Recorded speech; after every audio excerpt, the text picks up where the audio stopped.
pensa que me tomba, sempre passa com uma tromba. Tá se achando popstar, tá montada no recalque, vai perder esse combate quando eu começar a sambar.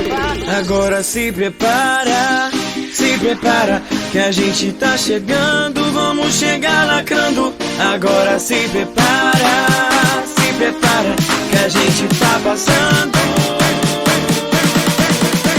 Aqui é cozy, baby, é babado, é confusão. Aqui não pisca, pode é de lega, é caudação. Quem chegar pra te xoxar, fecha o pé, puxei de pra. Uma coisa que é certa, bicha nasce pra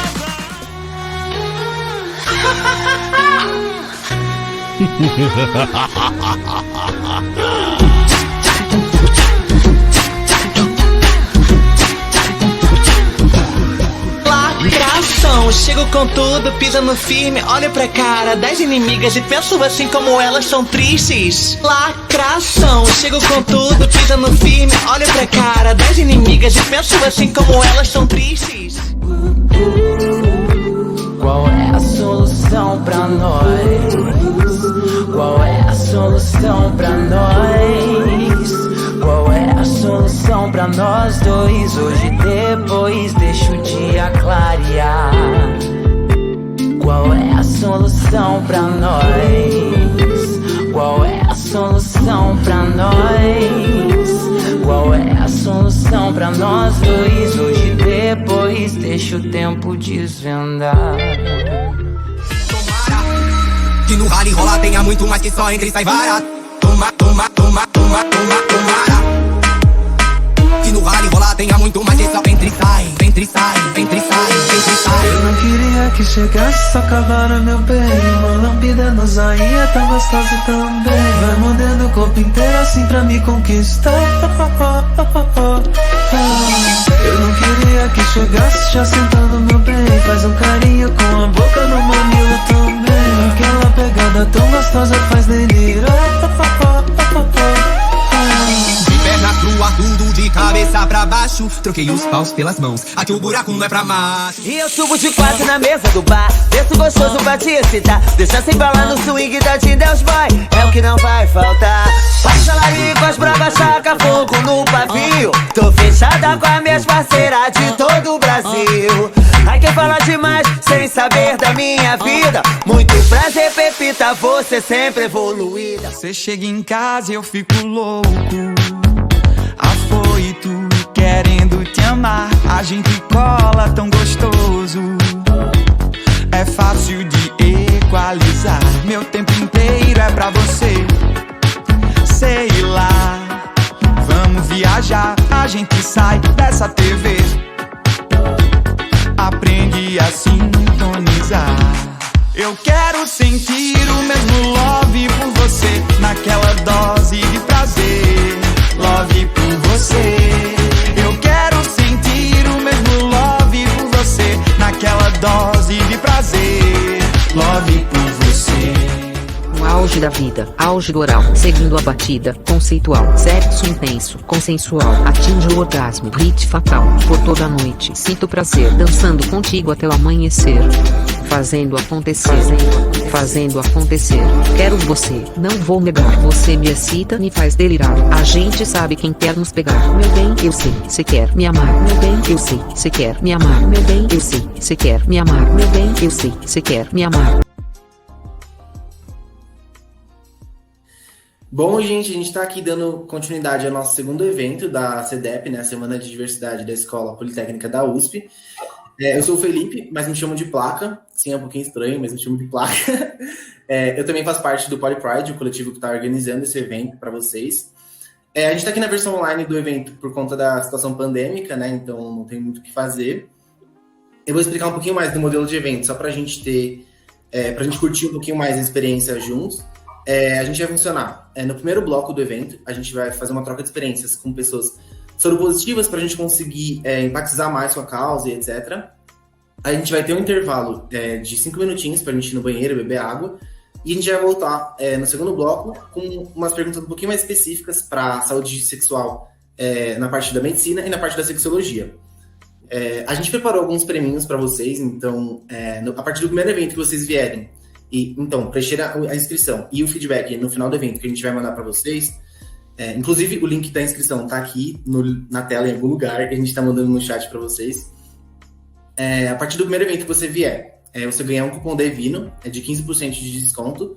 E no mês inteiro, nas próximas compras, 10% de desconto. Então, você vai poder tomar um vinhozinho e assistir a nossa live. Aí, a partir do segundo evento, você ganha um cupom da 99. Então, você pode ir no mercado, na farmácia, sem se expor tanto ao Covid. E a partir do terceiro evento, para mais, você passa a participar de um sorteio de 1 ano de Netflix e um cupom, um vale-presente nas redes do Outback. Então, quanto mais vezes você vier nos nossos eventos, maior a chance de você ganhar. Nosso primeiro bloco aqui, a gente vai falar um pouquinho mais sobre saúde sexual para LGBTQIAP+. A gente tem a presença do Sérgio, né, que está fazendo a tradução em Libras para a gente. A gente também tem o Matheus Emílio aqui, do portal Menino Gay, ele é diretor do portal Menino Gay. Se quiser contar um pouquinho da sua história para a gente, Matheus. Olá, pessoal. Boa noite para todas e todos. Eu sou o Matheus Emílio, tenho 24 anos. Sou diretor do portal Menino Gay. É um espaço que eu criei para a gente poder falar um pouco mais sobre empoderamento LGBT, também falar de questões sobre HIV e AIDS e falar também sobre a inclusão de pessoas com deficiência, que por diversas vezes é um assunto esquecido no nosso meio. O portal Menino Gay, ele surgiu já tem mais de 5 anos, não me lembro ao certo quando que foi criado, e além disso eu ajudo em outros projetos. Atualmente eu estou ajudando no grupo de jovens da Parada do Orgulho LGBT de São Paulo, na organização também do piquenique para LGBTs com deficiência. Caramba, que demais. Inclusive, só aproveitando essa deixa, no dia 29 de agosto a gente vai ter um evento específico. A gente vai fazer um debate interseccional entre pessoas LGBTQIA+, com deficiência, então vai ser bem legal, né? Aí agora a gente tem o Jorge Beloc, né? Que ele é diretor quer dizer, diretor não. Ele é doutor em matemática. Se você quiser falar um pouquinho mais da sua trajetória para a gente. Sim, boa noite. Em princípio, eu parabenizo pela ocasião, né, pela organização do evento. Já participei uma outra vez, em outro ano. E, bom, eu sou professor da USP, estou aposentado, mas continuo dando aula. Dei por vários anos aula na Poli de cálculo, sobretudo cálculo 3 e cálculo 4.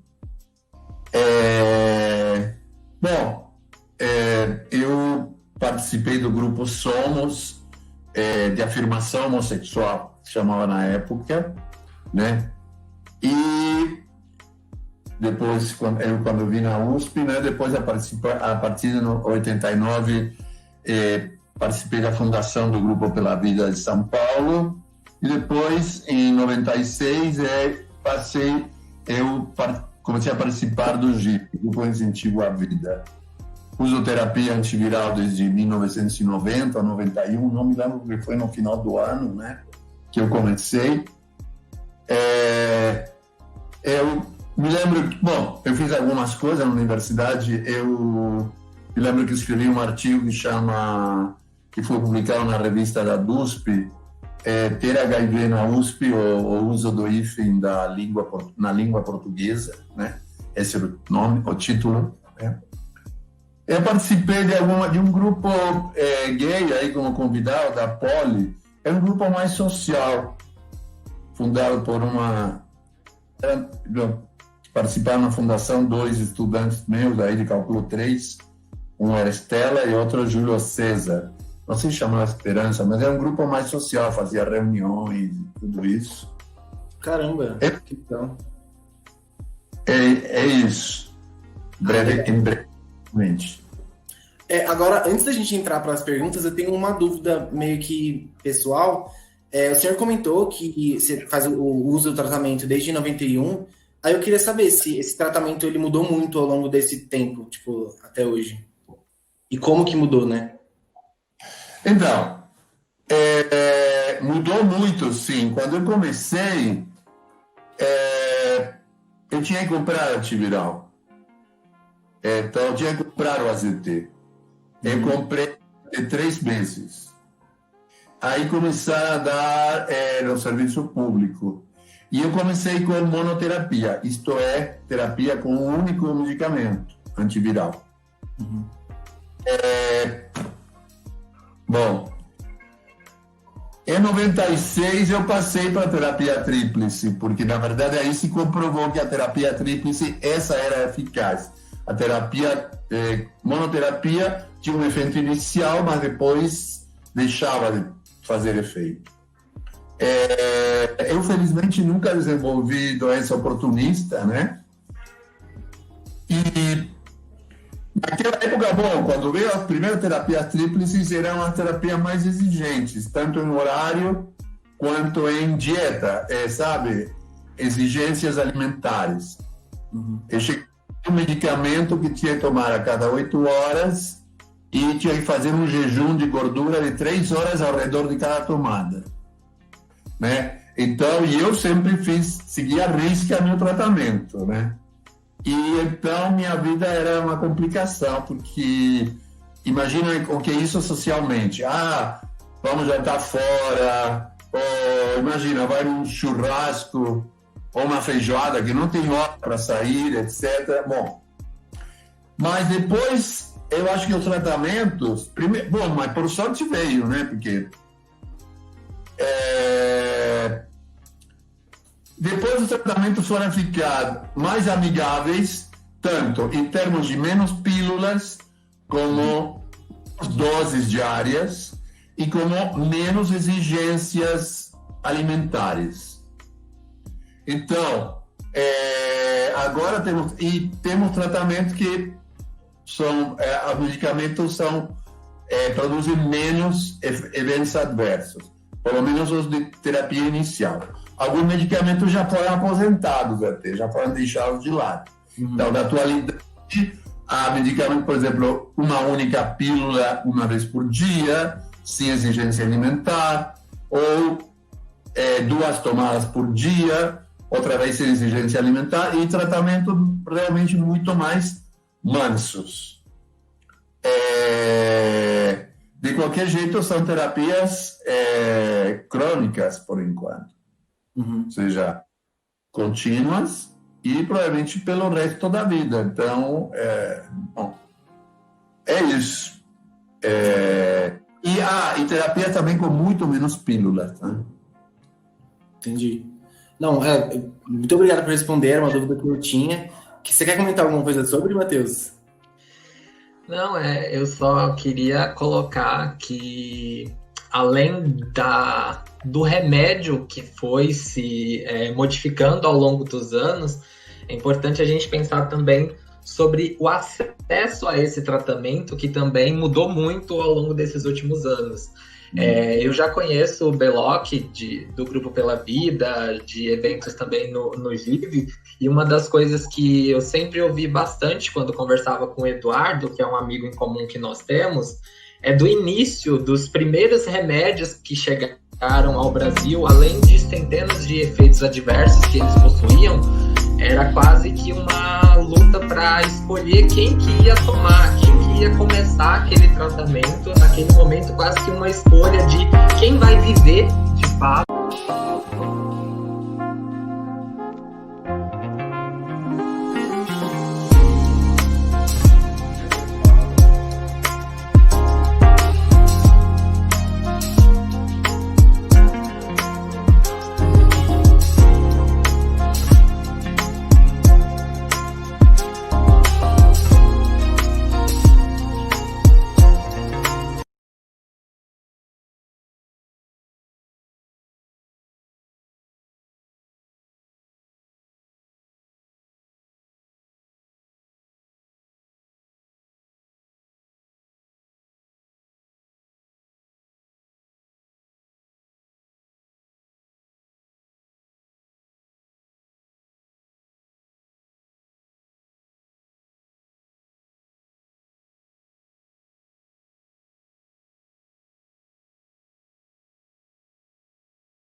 A partir de janeiro de 97.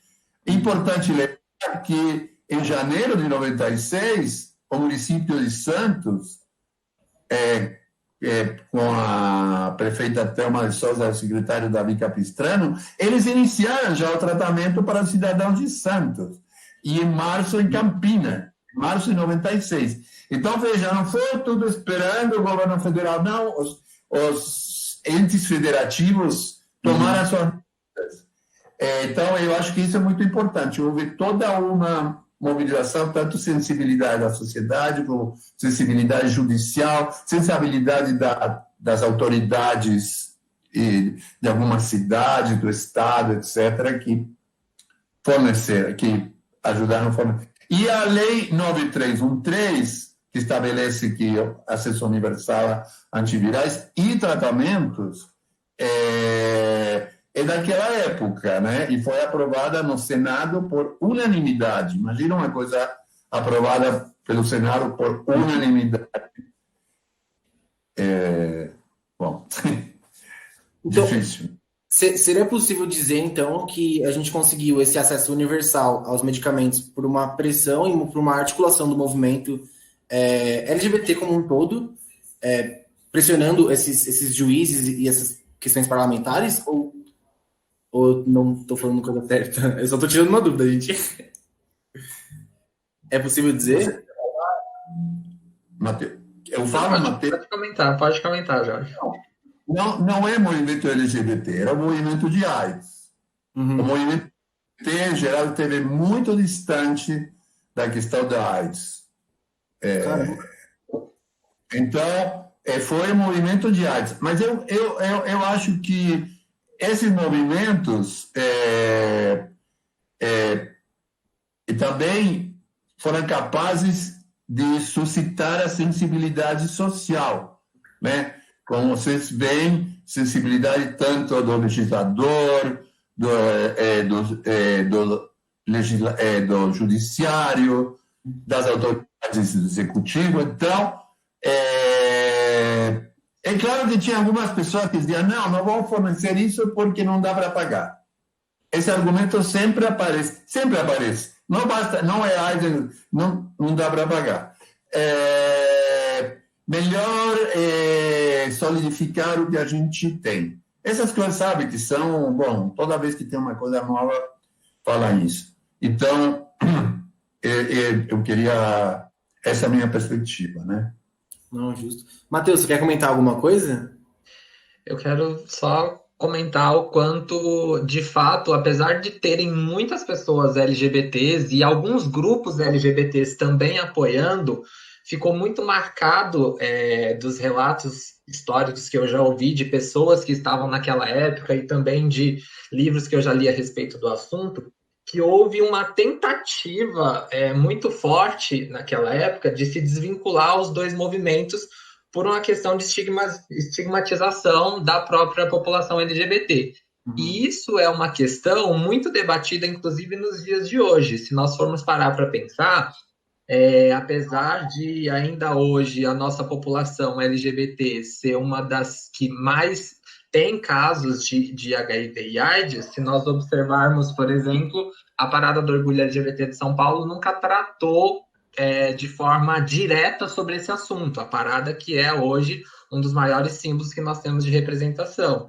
Isso foi muito debatido no fim do ano passado, quando se estava discutindo o tema agora da parada de 2020, que foi pautado para que o tema da parada fosse a questão do HIV e AIDS, e houve uma resistência muito forte de vários grupos para que não houvesse essa associação de querer relacionar pessoas LGBTs com HIV e AIDS. De fato, a gente tem que ter muito cuidado para falar sobre esse assunto, mas é necessário falar. Se tem pessoas LGBTs que vivem com HIV e AIDS, não dá para a gente fingir que isso não existe ou que isso também não é um problema nosso. É um problema de toda a sociedade e que precisa ser debatido não só nos espaços LGBTs, como também nos espaços de convivência de pessoas cisgêneras e de pessoas héteras. Não dá para também querer tirar o nosso da reta e fingir que isso não existe aqui. Mas ainda existe, sim, essa resistência muito forte entre esses dois movimentos. Por isso que eu acho legal o o que o Belloc traz, e concordo com essa fala dele, de todas as pessoas que eu já ouvi sobre esse assunto. O movimento de HIV e AIDS, apesar de ter muitos grupos LGBTs envolvidos, ele acabou se fortalecendo, ajudando muito também o movimento LGBT ali, em sinergias que rolaram, mas que solidificou aí bem mais forte do que o próprio movimento LGBT. Caramba, legal. Só a Associação da Parada escolheu o tema desse ano, isso foi em janeiro ou em dezembro, não me lembro, que ia ser democracia, direitos humanos, uma coisa. E o ano próximo, 2021, aí sim se comprometeu a adotar o tema HIV e AIDS. Correto. E então, não sei como vai ficar tudo, porque... Sim.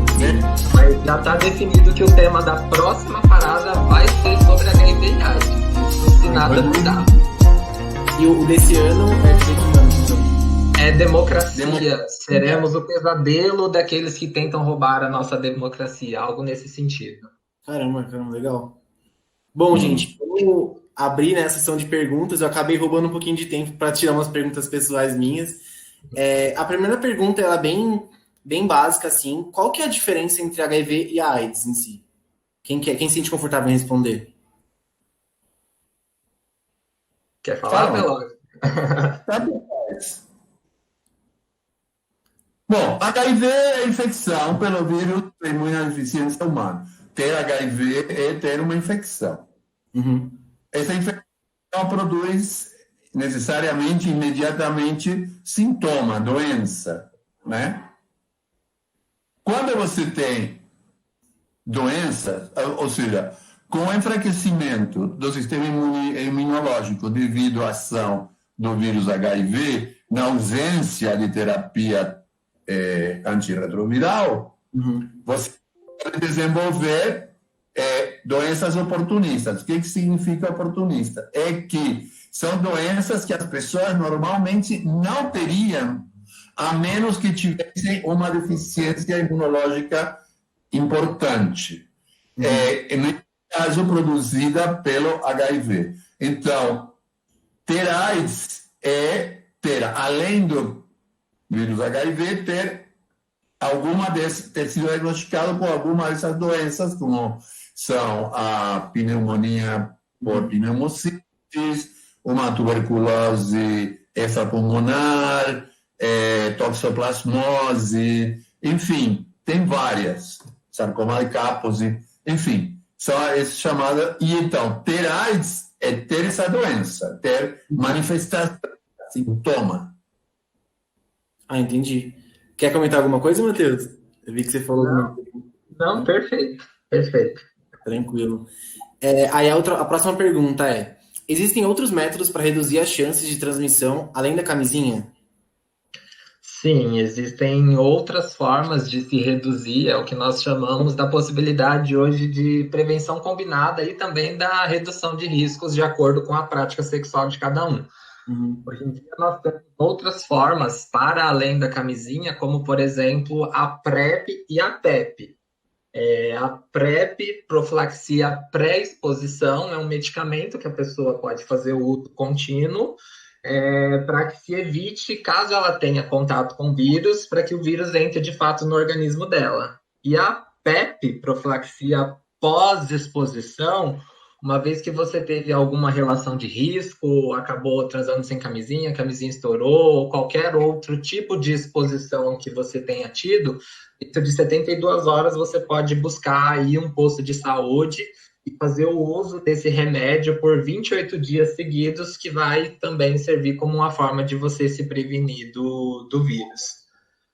Entendi. Então, a PrEP você tomaria antes de possivelmente se expor, e a PEP você tomaria depois de possivelmente ter se exposto.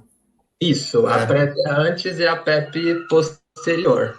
Ah, legal. Essa seria a próxima pergunta, inclusive, que o pessoal mandou. Ainda bem que você já conseguiu enlaçar as duas. Você quer comentar alguma coisa, Jorge?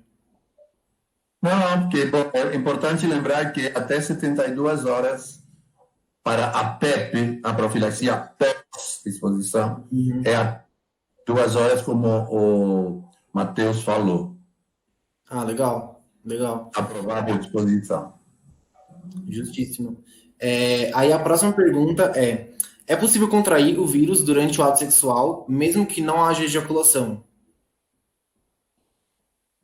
Por exemplo, você pode estar com... Não, mentira, você está sem a camisinha, mas é o famoso coito interrompido, né, que a gente fala.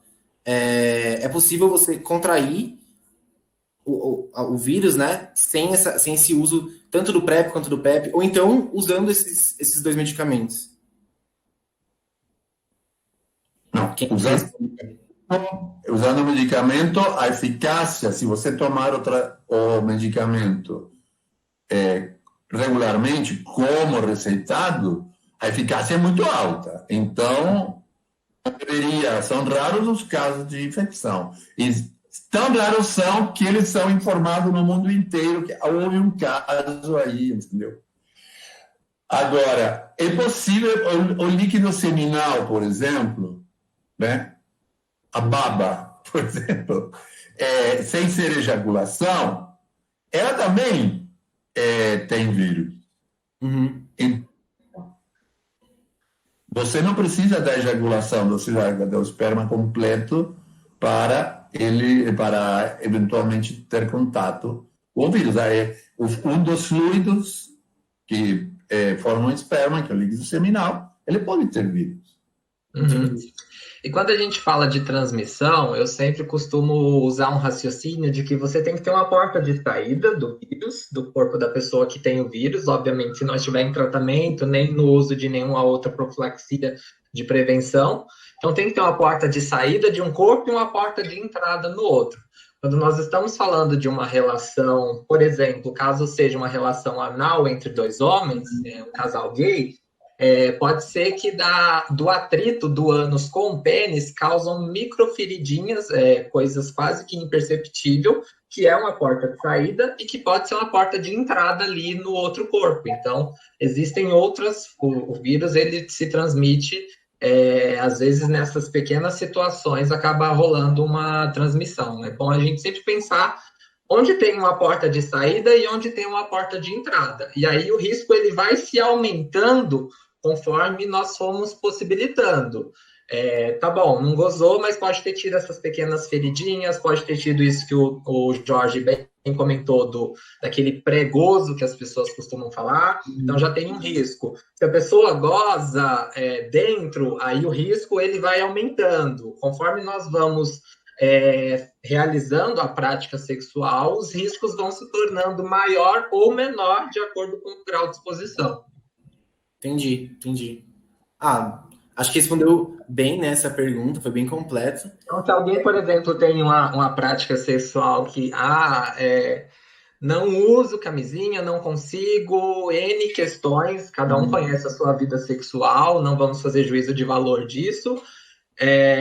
Você precisa avaliar a sua prática e diminuir seus riscos. Tem as possibilidades, igual nós já falamos, por exemplo, da PrEP, ou então, se isso for da PrEP, caso isso seja contínuo, ou então de fazer uso da PEP, se for eventual, mas dependendo do caso, pede para gozar fora, vai fazendo essas negociações a fim de reduzir cada vez mais as chances de transmissão. É o que a gente chama de ir combinando de fato essa prevenção e fazendo essa redução de riscos ao longo da prática. Sem deixar que ela seja gostosa também, gente. Pode gozar, pode transar, tem que aproveitar ao máximo e também se cuidar. Dá para fazer os dois juntos. Sim. Linkando muito com o que você falou agora, o que a gente pode dizer para essas pessoas que elas só querem usar o PrEP e o PEP e não querem usar camisinhas por N motivos, né? Seja alergia, seja extrema perda de sensibilidade, aí não consegue aproveitar muito bem. A pessoa acaba se despreocupando com essas questões e acaba confiando bastante no PrEP e no PEP, e acaba fazendo um uso até meio que contínuo dessas medicações. Você acha que... Quer dizer, você acha não, né? Eu queria perguntar se tem algum efeito desse uso contínuo desse medicamento, se ele é recomendado fazer um uso contínuo dele, se ele perde a eficácia depois de algum tempo. Olha, a primeira coisa que eu gosto de observar, principalmente quando a gente fala da PrEP, é que a PrEP ela não é disponível para toda a população. Então, são critérios que são analisados para que seja fornecida a PrEP. Inclusive, essa é uma outra discussão sobre universalidade de tratamento, e que é super necessário a gente fazer, mas eu vou deixar esse recorte para um outro momento. Estou pensando aqui agora sobre o uso da PrEP conforme ela está posta hoje no SUS. Ela não é para todas as pessoas. A PrEP é para pessoas que têm um comportamento sexual que coloca essa pessoa em uma exposição contínua. Ela tem um risco contínuo ali de contrair o HIV. Então, a PrEP, ela não é para quem usa camisinha. Se a pessoa está usando PrEP, ela já não está usando camisinha. Ela não vai parar de usar camisinha porque ela está usando PrEP. Ela entrou na PrEP porque ela já não usava antes a camisinha. Então, essa falácia de que as pessoas estão usando PrEP para não usar a camisinha. As pessoas que estão em PrEP nunca usaram camisinha. Elas já não usavam, antes da PrEP existir, ela já não usava camisinha. Então, só para tirar um pouco essa vinculação da PrEP com o uso ou não uso da camisinha. Mas, referente a efeitos colaterais, são medicamentos. São medicamentos e são medicamentos fortes e que você vai fazer um uso contínuo deles. Não se tem, eu não sei, talvez o Jorge até possa falar disso com mais propriedade sobre possíveis efeitos colaterais. Até então, não ouvi nada a respeito, mas são medicamentos que vai fazer uso contínuo. Então, é algo de você conhecer ali o seu corpo também e o seu grau de exposição. Importante salientar que a PrEP é uma forma de prevenção ao HIV, não previne de outras infecções sexualmente transmissíveis.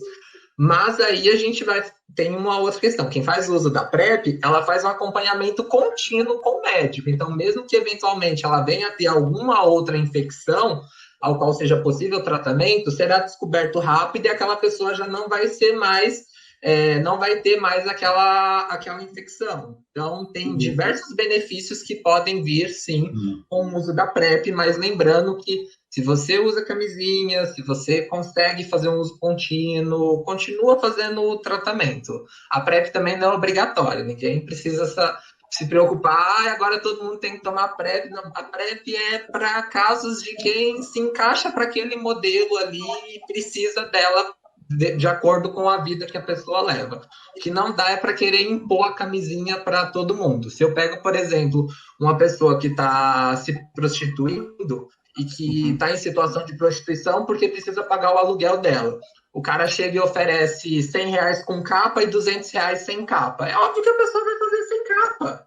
Ela vai fazer sem capa. Então, precisa se conhecer a realidade, entender que não dá para colocar o sexo dentro de uma caixinha. As pessoas fazem sexo de formas diferentes e, às vezes, por necessidades diferentes. Então, a gente tem que pensar, de fato, nessa combinação da prevenção para que permita com que o maior número de pessoas possam se prevenir dentro das suas realidades. Não, Jesus. Pode falar, Jorge. Uma coisa, esse medicamento é uma combinação de dois antivirais. Esses dois antivirais também são utilizados na terapia com pessoas com HIV. Eles têm eventos adversos, um deles tem evento que é mais de médio prazo, que pode ser um evento problema renal, mas em uma pessoa sem HIV, esse risco é inferior. Agora, as pessoas com HIV estamos tomando esse remédio faz muito tempo. Esses remédios não são tão novos, são remédios mais velhos. Então, esses eventos são associados porque tratamento, a PrEP não é só tomar a pílula. A PrEP é um tratamento. Então, a cada 3 meses, você faz os exames de HIV, de outras IST, que eu acho muito importante, porque pegar a tempo, porque a gente está também no meio da epidemia de sífilis, e depois também acompanhada a função renal, que é um problema que um dos remédios poderia dar. Então, não é uma coisa assim, bom, eventualmente, se a pessoa tiver algum problema renal, vai ter que achar outra forma, né? Mas o importante da prevenção é que não tem eu acho, receita universal. A camiseta era falada numa época porque era o único que tinha mão. Mas agora temos outras medidas. Então, que bom que temos outras medidas. Que bom, porque mais pessoas vão poder se adaptar a ela. Também eu penso que a PrEP não é para sempre para as pessoas. A gente tem um momento da nossa sexualidade onde a gente transa com mais gente, transa com menos gente, porque toda uma relação, e porque os dois testaram, se testaram positivo, negativo, sei lá. Bom, aí decidem continuar, sei lá. Então, é uma medida que pode ser tomada e, bom, você abandonada e você pode voltar. Mas o abandono não é um abandono necessariamente de desleixo ou de descaso, né? Como se você precisasse uma medida de saúde contínua. É um abandono porque assim, sua vida mudou, sua vida sexual mudou. Aqui tem umas perguntas. Aqui pergunta se acesso à PrEP e a PEP é gratuito. É gratuito, sim. É gratuito nos saúde, pode ir nos SAIS, aqui na prefeitura, serviço de atendimento especializado, Hospital do Estado, Emílio Ribas. Bom, agora com a pandemia está tudo bem, o CRT, tudo isso, né? Mas é gratuito, fornecido pelo SUS. Só uma dúvida que me surgiu agora. Então, como vocês estavam falando, o Jorge e o Matheus estavam falando que o PrEP não é um medicamento aberto, assim, né? Então você tem que ter um perfil para ter acesso a ele. Mas o PEP, ele também é nesse estilo? Ou uma pessoa sentiu que pode ter se exposto, ela tem esse acesso um pouquinho mais fácil nos postos de saúde ou não? Como que funciona adquirir esse medicamento? O PEP ele é aberto. O pós-exposição ele é aberto. A pessoa identificando que teve qualquer situação de risco, usou camisinha, a camisinha estourou, esqueceu de usar, não sabe se usou, alguma situação de violência sexual, não sei lá, tivemos um acidente em casa, eu me cortei, outra pessoa se cortou, nosso sangue entrou em contato, qualquer situação ao qual possa haver uma possível exposição, a pessoa pode fazer o uso da PEP. Entendi. É uma urgência. Oi? É uma urgência. É uma urgência. Ah, sim. Não tem esse negócio. Volte amanhã que não pode fazer isso. Sabe? Porque também, quanto mais cedo você começar, melhor. Isso. E é importante as pessoas saberem. É importante as pessoas saberem disso, porque a gente sabe que a gente vive numa realidade muito diversa e, às vezes, nem todos os profissionais de saúde estão tão adaptados a lidar com essa situação. Então, é bom as pessoas saberem dos seus direitos e saber que a PEP é um direito, é gratuito e é aplicável para qualquer caso que você identifique ao qual você teve uma exposição. É um direito seu. Nossa, muito importante mesmo. E é um debate que está presente sempre, né? Eu sinto que a gente não fala muito sobre isso. Sim, tem outra pergunta. Oi? De prevenção tem muito pouco de, sei lá, de publicidade. Bom, também do Covid, por exemplo, o governo federal, qual é a campanha? Qual é a campanha do governo federal aí, do use PrEP, não use PrEP, o negócio de Covid, que você não vê antes. Bom, alguma coisa eu vi de outros governos, mas do federal não. Então, e é uma coisa que não é só carnaval e não é só final do ano e parada gay, né? Aqui falar esse negócio de processo de contar. Não entendi. Outra pergunta. No chat. Sim. Então, essas são as perguntas do público já. Inclusive, deixa eu só dar uma olhada pro pessoal. Se vocês quiserem perguntar alguma coisa pro Jorge e pro Matheus, tem um link aqui em algum lugar da tela do Slido, que é a plataforma que a gente está usando. O pessoal deve estar mandando para vocês no chat também. Vamos dar início, né, às perguntas do pessoal de casa. Como que funcionou o processo de contar para a família e para amigos, né, caso vocês tenham falado sobre isso? Quem quer contar um pouco dessa experiência? Olha, quando eu descobri que eu tinha HIV, a primeira coisa que eu busquei fazer foi conversar com outras pessoas que também vivem com HIV e já vivem há mais tempo, entender como que é viver com HIV. Foi um pouco desse caminho que eu busquei. Eu entender como que é viver com HIV, tirar da minha cabeça todos os mitos que eu tinha até então sobre o assunto, de pensar que eu vou morrer no dia seguinte, todas aquelas coisas que eu já ouvia, já tinha ouvido falar sobre esse assunto, para entender de fato a situação, me preparar para depois eu poder começar a falar sobre isso com maior propriedade. Foi um pouco desse caminho que eu segui. E uma coisa que eu vejo muito constantemente de outras pessoas que vivem com HIV, inclusive, perguntando, é em relacionamento. Devo contar? Não devo contar? Quando que eu conto? Como que eu conto? E as pessoas têm um receio muito grande ainda de falar sobre esse assunto. Óbvio que eu respeito muito a individualidade de cada um conhece o seu processo, o seu momento e a realidade ao qual ela vive, mas se você está em um relacionamento, as pessoas por vezes têm medo do que o outro vai pensar sobre aquilo. E eu gosto de refletir sobre esse medo que as pessoas têm. Quem é essa pessoa que você se relaciona que te faz ter medo de falar que você tem um vírus que está totalmente controlável, você está fazendo tratamento, você não oferece risco nenhum para aquela pessoa? Então, com que tipo de pessoa você está se relacionando para precisar ter medo de uma coisa dessas? Talvez a questão, para mim, acaba sendo quase que um filtro. E uma pessoa que eu estou me relacionando quiser ou por alguma forma se afastar de mim por uma situação dessa, na verdade eu tenho que agradecer, porque essa pessoa não me serve. Não é eu que não sirvo para ela, é ela que não vai servir para mim. Total, nossa, falou tudo. Então, eu queria dizer uma coisa, olha, esse processo social, né?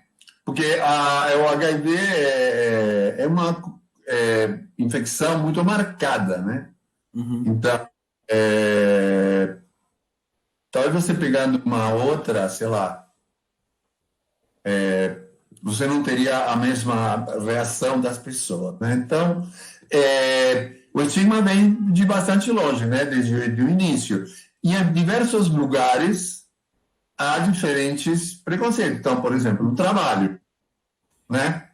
Então, tinha empresa que, como eu acho que tem até agora, que tentava testar pessoas que entram. Caramba!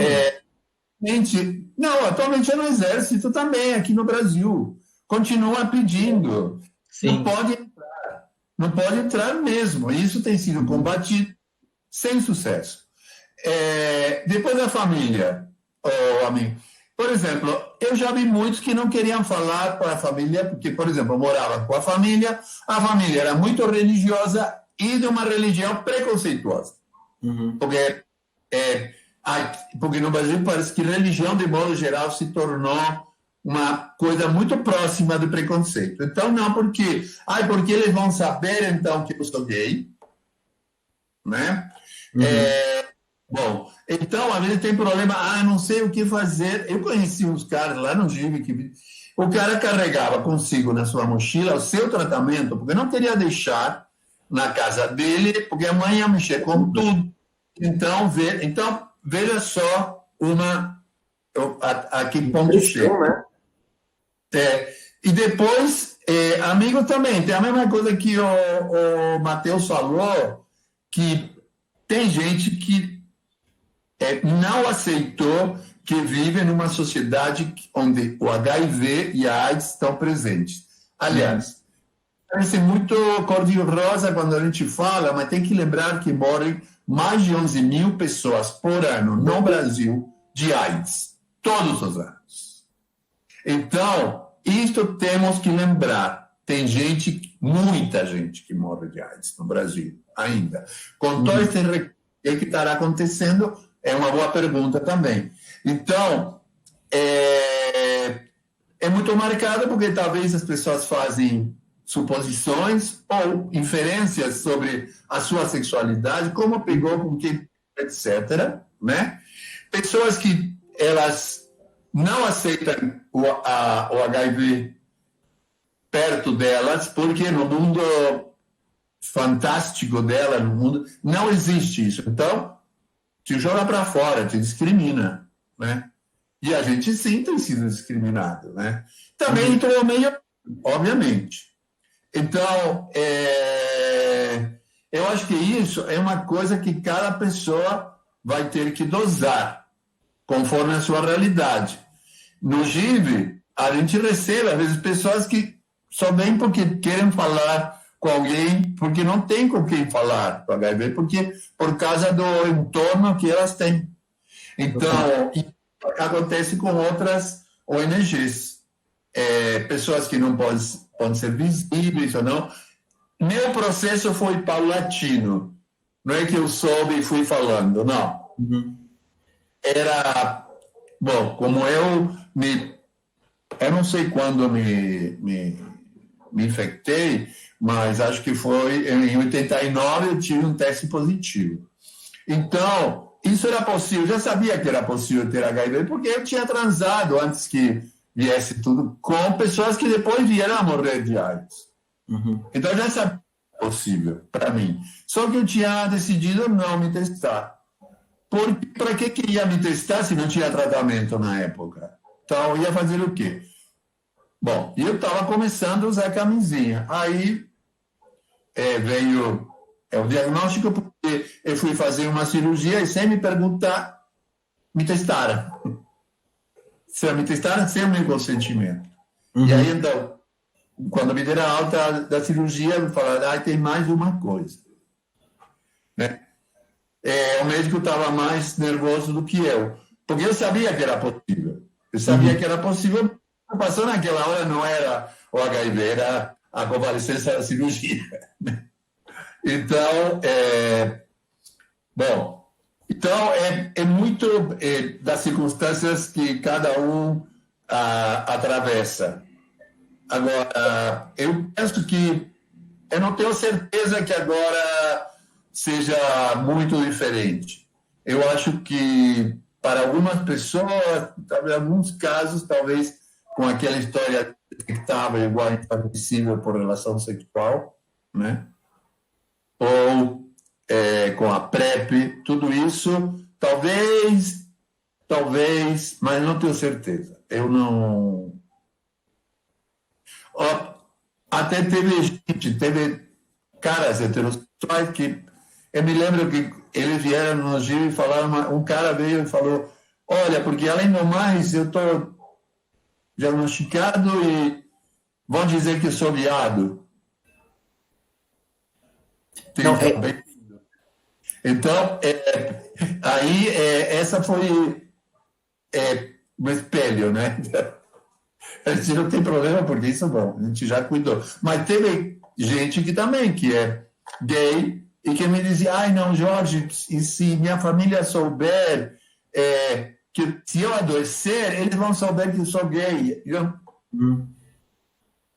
o problema não era a saúde, né? O problema era que soubessem que era gay. A LGBTfobia ainda está muito entrelaçada ainda em questões relacionadas ao HIV/AIDS.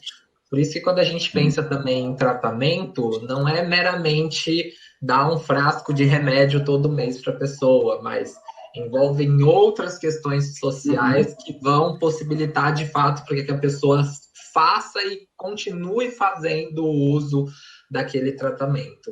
E essas questões sociais que nos permeiam ainda são uma grande dificuldade, uma grande barreira que faz com que ainda tenhamos tantos preconceitos e tanto medo das pessoas que vivem com HIV falar que, de fato, vivem com HIV.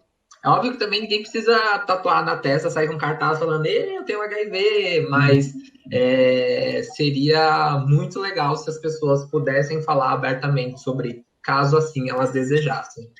Não, total. E até esse estigma que vocês falaram, que as pessoas atrelam pessoas LGBTQIA+, com o movimento HIV, com o movimento de pessoas soropositiva.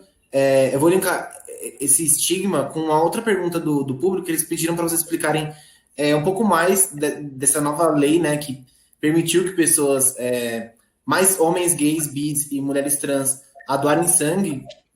E acredito que tem muita relação esses dois assuntos, né? Então eu queria que vocês comentassem um pouco. É importante a gente entender que, assim como tudo que a gente discute basicamente hoje do movimento dos direitos das pessoas LGBT+ no Brasil, não são leis. Todas adviram de decisões judiciais, até então todas elas vindas pelo STF, que é o Supremo Tribunal Federal, a corte máxima do nosso poder judiciário. Então, não é uma lei, foi uma lei que criminalizou a LGBTfobia? Não foi uma decisão judicial.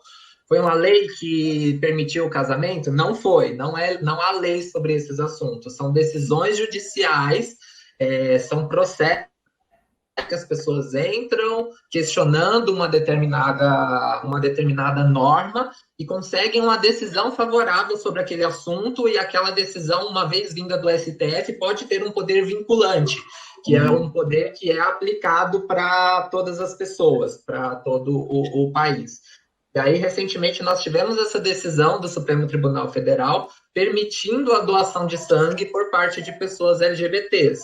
Uma coisa que antigamente era proibido e totalmente discriminatória, porque as pessoas queriam vincular a doação ou a não doação de acordo com a identidade ou com a orientação sexual. Então, por exemplo, um homem gay que talvez estivesse casado em um relacionamento fechado, monogâmico, há mais de 30 anos transando, há mais de 10 anos transando com uma única pessoa, ele não poderia doar sangue, mesmo ele tendo um relacionamento fixo com uma única pessoa há mais de 10 anos.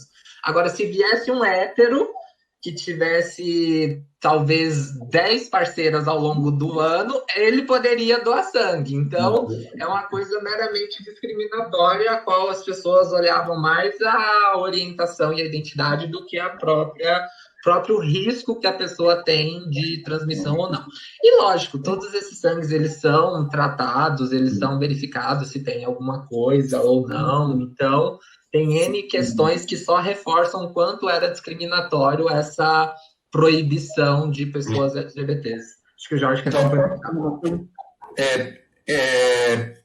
Realmente, a negócio da Anvisa era assim, que para o hétero que fosse monogâmico nos últimos 12 meses, ele podia doar. Só que o gay que fosse monogâmico nos últimos 12 meses não podia doar. Agora, tem países no mundo que não fazem referência ao gênero da pessoa, do doador, como Espanha, Argentina, Itália, eles só querem saber das suas últimas relações sexuais como foram, para qualquer um. E tem outra coisa, eu acho que junto com o direito da pessoa doar, está o direito da pessoa que vai receber o sangue, que esse sangue seja da melhor qualidade existente. Temos métodos atualmente que são muito melhores para a detecção no sangue do que eram antes. Então, pegam infecções muito recentes. Então, não há porquê, na atualidade, com os métodos que dispomos, e métodos que são usados aqui no Brasil para separar essas populações que sim têm taxas de prevalência do HIV diferentes, mas não é por isso que elas não podem doar sangue. O que acho que estava batalhando era que tivesse o mesmo critério para as duas populações, né? E isso foi, eu acho que o Matheus falou muito bem, são todas coisas da Suprema Corte. Se essa Suprema Corte mudar, talvez o entendimento possa mudar, tá certo? Mas tem uma movimentação no mundo no sentido de equiparar. E eu sei disso porque, bom, a gente edita uma publicação, o Boletim Vacina, que está na página do GIV, e no último número a gente fez um artigo sobre essa questão de doação do sangue, com notícias de outros lugares, do Reino Unido, da França, Espanha, Estados Unidos, como é a atualidade e quão pouco foi o percurso. Não, total. E é muito triste porque acho que a gente mesmo, tanto que está aqui no chat, na reunião, quanto os telespectadores, quantos de nós já não fomos proibidos, né, de doar sangue por termos respondido nossa orientação? Tipo, literalmente proibidos, porque a moça só fala, não vai dar para você doar e tchau. E, tipo, é muito triste. Bom, gente, infelizmente a gente está chegando no fim desse bloco. Eu queria tanto perguntar mais coisas para vocês, passou muito rápido. Eu queria lembrar dos nossos prêmios, né? Então não saiam da live, a gente ainda vai ter um segundo bloco e a gente vai mandar o feedback para vocês preencherem ao final do evento e preenchendo a inscrição e o feedback vocês concorrem a 1 ano de Netflix e a um vale presente para gastar nas redes do Outback e vindo no primeiro evento você ganha um cupom da Evino e no segundo um cupom da 99. Eu queria agradecer muito a presença de vocês, Jorge e Matheus, foi incrível. Eu queria muito fazer um segundo evento com vocês, porque foi incrível essa conversa com vocês. Queria também agradecer muito ao Sérgio, né, que traduziu tudo aqui em Libras pra gente. Queria saber se vocês tinham alguma palavrinha final. Quem quer? Quero só agradecer vocês. Também acho que é o segundo ano que eu estou participando do evento. Já estive presente outro ano falando um pouco da questão de pessoas com deficiência LGBT. Obrigado pelo convite, obrigado a todos e todas que estão assistindo e vamos falar mais sobre esse assunto de HIV e AIDS para quebrarmos esses tabus que ainda existem. Total. Tá, então eu queria muito agradecer o convite e a gente está à disposição, né, para participar em outro momento também. E, bom, parabéns pela organização. Obrigado, gente. Bom, a gente está finalizando agora esse bloco. Eu vou deixar aqui uma vinhetinha, né? A produção vai botar uma vinhetinha para vocês, para explicar um pouquinho mais do segundo bloco e a gente volta daqui 5 minutinhos. Tchau, gente. Obrigado aí por terem ficado com a gente. Bom mercado, Matheus. Eu sei, você quer me amar para gozar dessa situação. Pode me chamar de sapatão, pode me chamar de sapatão. Prontas para gozar? E nessa situação, pode me chamar de sapatão. Pra quem me odeia, o momento vai ser difícil. Diz que me ama, admite que eu sou o bicho. Fica na escama, difamando o meu corre. Só chama de marreta as que tão no auge. Olha que bum, delícia. Olha que bum, delícia. Olha que bum, bum, delícia. Olha que bum. Olha que bum, delícia. Te vi ali tão incrível, e eu sempre tão esperta, necessitada de um ombro amigo, logo disse ok. E aí então o DJ tocou aquela música. Eu sei que já é tarde, pode ficar à vontade, fica o tempo que quiser. Preenche a necessidade do que a gente nem sabe, só faz o que o corpo quer. Fica um pouco mais, o resto do tempo faz. Fica um pouco mais, Batidãozinho que eu vou me balançar. Batidãozinho que eu vou me balançar. Batidãozinho que eu vou me balançar. Batidãozinho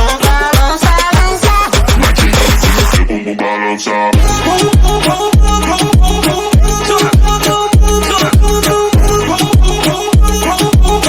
Batidãozinho que eu vou me balançar.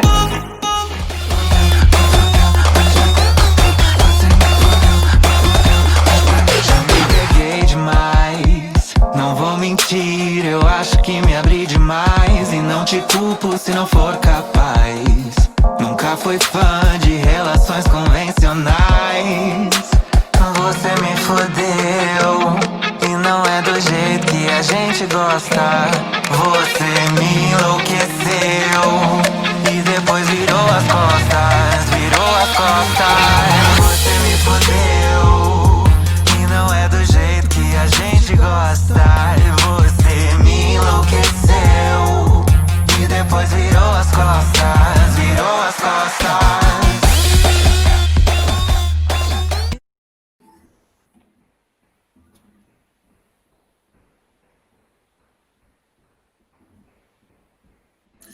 Bom, gente, a gente voltou aqui para o nosso segundo bloco.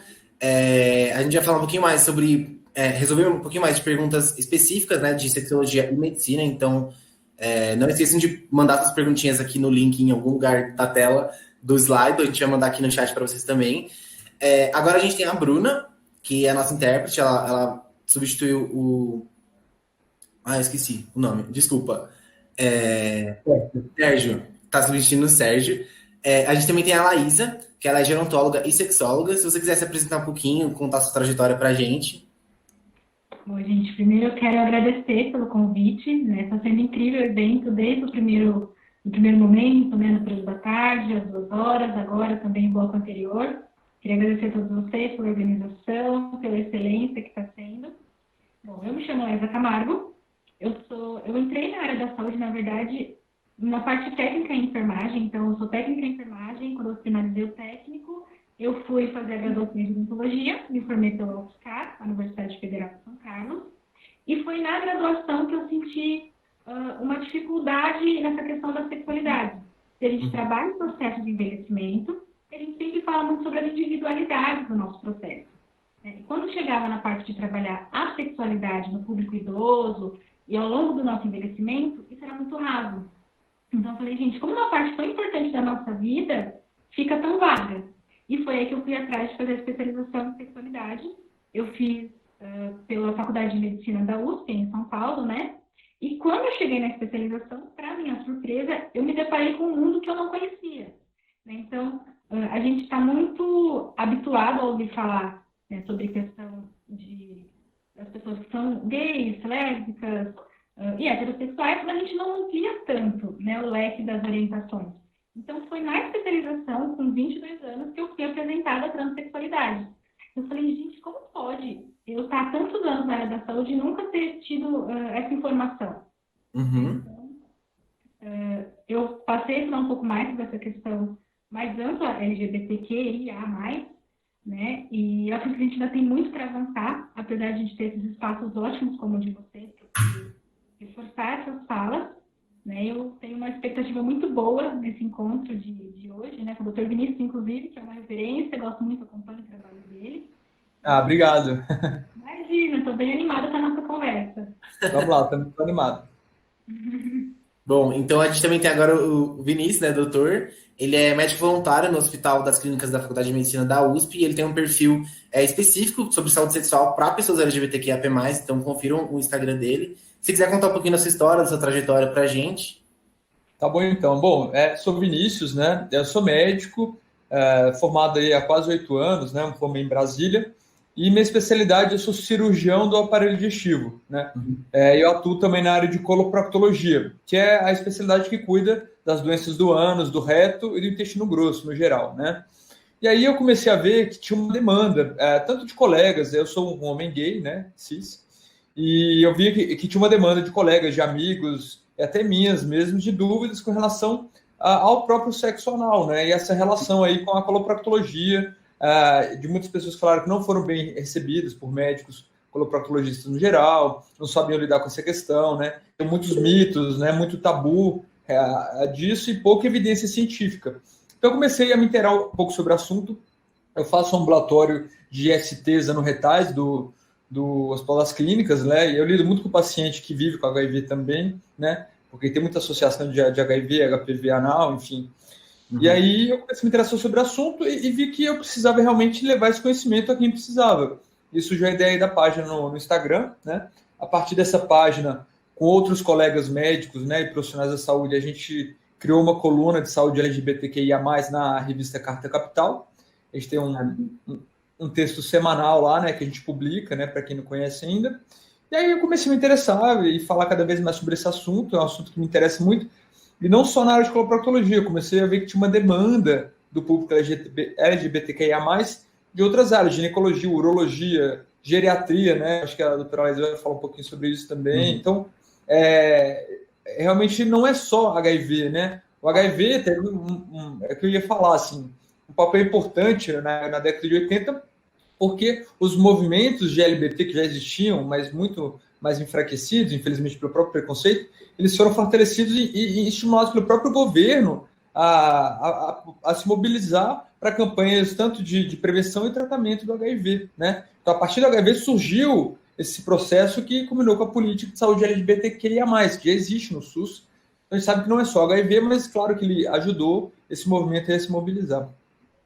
Não, justíssimo, justíssimo. Acho que essa fala complementou bastante o primeiro bloco, né? Então vamos dar abertura, né, à nossa sessão de perguntas que a gente coletou no nosso Instagram ao longo desses últimos tempos.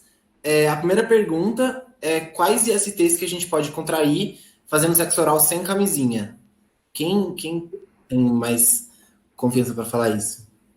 Laísa, vocês podem responder? Fica à vontade. Não? Então tá bom. O sexo oral é sexo, né, gente? Então tem muita gente que acha que preliminar não é sexo. Então, o sexo oral é sexo, mas existem algumas particularidades do sexo oral quando comparado com o sexo vaginal e o sexo anal, né? Eu acho que muita gente pergunta muito do HIV, né? E o risco de HIV no sexo oral realmente é muito baixo, né? E óbvio que a gente fala, o mundo ideal seria que usasse preservativo no sexo oral. Só que a gente sabe que isso não acontece, né? A gente até brinca que não se chupa bala com papel, né? Então, assim, a gente sabe que a aderência do preservativo na hora do sexo oral é muito baixa, né? Mas o risco de IST existe. Apesar do risco de HIV ser muito baixo e ele ser muito maior, né, esse risco aumenta se houver ejaculação ou se houver feridas. O próprio Matheus falou disso, né? Feridas, alguma solução de continuidade ou no pênis, ou na vulva, ou na boca, esse risco de HIV pode aumentar, mas continua sendo baixo. Porém, outras ISTs, como por exemplo a clamídia, que tem pessoas que são portadores assintomáticos de clamídia na saliva, né? Gonorreia, a própria sífilis, tem um estudo recente que saiu agora que falou que o pessoal fala, porque as pessoas que tomam PrEP vão ter mais sífilis e tudo mais. Esse estudo falou que pessoas que usam preservativo, mesmo usando PrEP, essas pessoas têm sífilis também, talvez até mais do que as pessoas que não usam preservativo. Foi um resultado que surpreendeu muito, né? É óbvio que não é que a gente está falando para não usar o preservativo, que não serve para nada, mas para entender que o problema é complexo, e muito vem da questão do sexo oral mesmo, né? Então, HPV também, que é o vírus que causa verrugas, né? Pode causar câncer de boca, de colo de útero, de ânus também é transmitido, o vírus da herpes, enfim. Então, assim, tem muita gente que fala, nossa, eu usei o preservativo e peguei uma uretrite, uma gonorreia, uma clamídia assim mesmo. Por quê? Provavelmente por causa do sexo oral, tá? Então como é que eu faço, então? Usar o preservativo? O ideal é que sim, mas se você faz testes frequentes para sífilis, para HIV, para hepatites, né? Se você faz algum tipo de prevenção combinada, que a gente já falou disso, né? A profilaxia pré-exposição para HIV, vacinas, né? Vacina para hepatite A, hepatite B, vacina contra HPV, você, de certa forma, está cercando alguns tipos de ISTs. Identificar os sintomas precocemente para poder tratá-los quando ocorrerem. Importantíssimo, tratar sempre os parceiros, mesmo que ele esteja assintomático. Entendi. Laís, quer comentar alguma coisa sobre isso? Não, acho que a fala perfeita. A gente tem que sempre lembrar que não é só o básico, né? É todo um contexto. Então, a gente nem sempre pega todo esse contexto, né? Eu achei que a fala foi bem completa. Não, sim. Uma dúvida minha pessoal. Então, a gente pode dizer que o PEP e o PrEP, eles podem prevenir a transmissão não só do HIV, mas de outras doenças, quer dizer, infecções sexualmente transmissíveis, ou não? Ou ele é mais focado para o vírus do HIV? Não, ele é exclusivamente para a prevenção do HIV, tá? Existe uma evidência científica de que a PrEP e a PEP previnem outras ISTs. A questão é que a gente sempre fala que o paciente, o usuário de PrEP, principalmente pelo SUS, né, mas até no sistema particular também, é uma pessoa que está inserida no serviço de saúde e que talvez ela não estivesse, se não tivesse que colher exames e pegar medicação. Então, a partir do momento que essa pessoa está inserida em um serviço de saúde, nem que seja para pegar uma medicação e fazer exames, ela pode testar ISTs, como principalmente sífilis, hepatite e o próprio HIV, né? E se tem algum sintoma, por exemplo, um corrimento, uma ferida, o médico do PrEP pode identificar isso e tratar precocemente tanto ele quanto seus parceiros ou parceiras, né? Então, eu acho que o que acontece com o PrEP acaba sendo isso. Mas tem pessoas que usam PrEP para deixar de usar o preservativo? Tem pessoas que fazem isso. Mas o Matheus já tinha falado, são pessoas que eventualmente já estavam sobre um risco, né? Uma pessoa que já tinha algum tipo de comportamento de risco, nem que seja uma outra vez que teve relação desprotegida, que fez uso da PEP, né? Então, assim, se você conseguir pelo menos prevenir o HIV e inserir essa pessoa no serviço de saúde para testar outros ISTs e tratar precocemente, já está fazendo um política de prevenção que é fenomenal, né? Eu acho que o PrEP é muito mais do que tomar um comprimido, né? É você realmente inserir no serviço de saúde, informar, conseguir ter um acesso médico, né? Então vai muito de só pegar um comprimido e tomar. Eu acho que o bom da PrEP é isso. Caramba, que legal. Isso eu não sabia. Nossa, é muito legal. Viu mesmo. A próxima pergunta que a gente tem aqui é uma frase. A pessoa falou assim, ó. Pílula do dia seguinte. Eu tenho amigas que acham que é suave usar sempre e que não faz mal. Aí eu queria que vocês comentassem quais são os principais riscos de fazer esse uso contínuo, né, de pílula do dia seguinte. Qual é a relação de usar continuamente e a eficácia da pílula? Quem quer responder essa pergunta? Posso respondê-la, se tudo bem? Depois o Vinícius vai me complementando.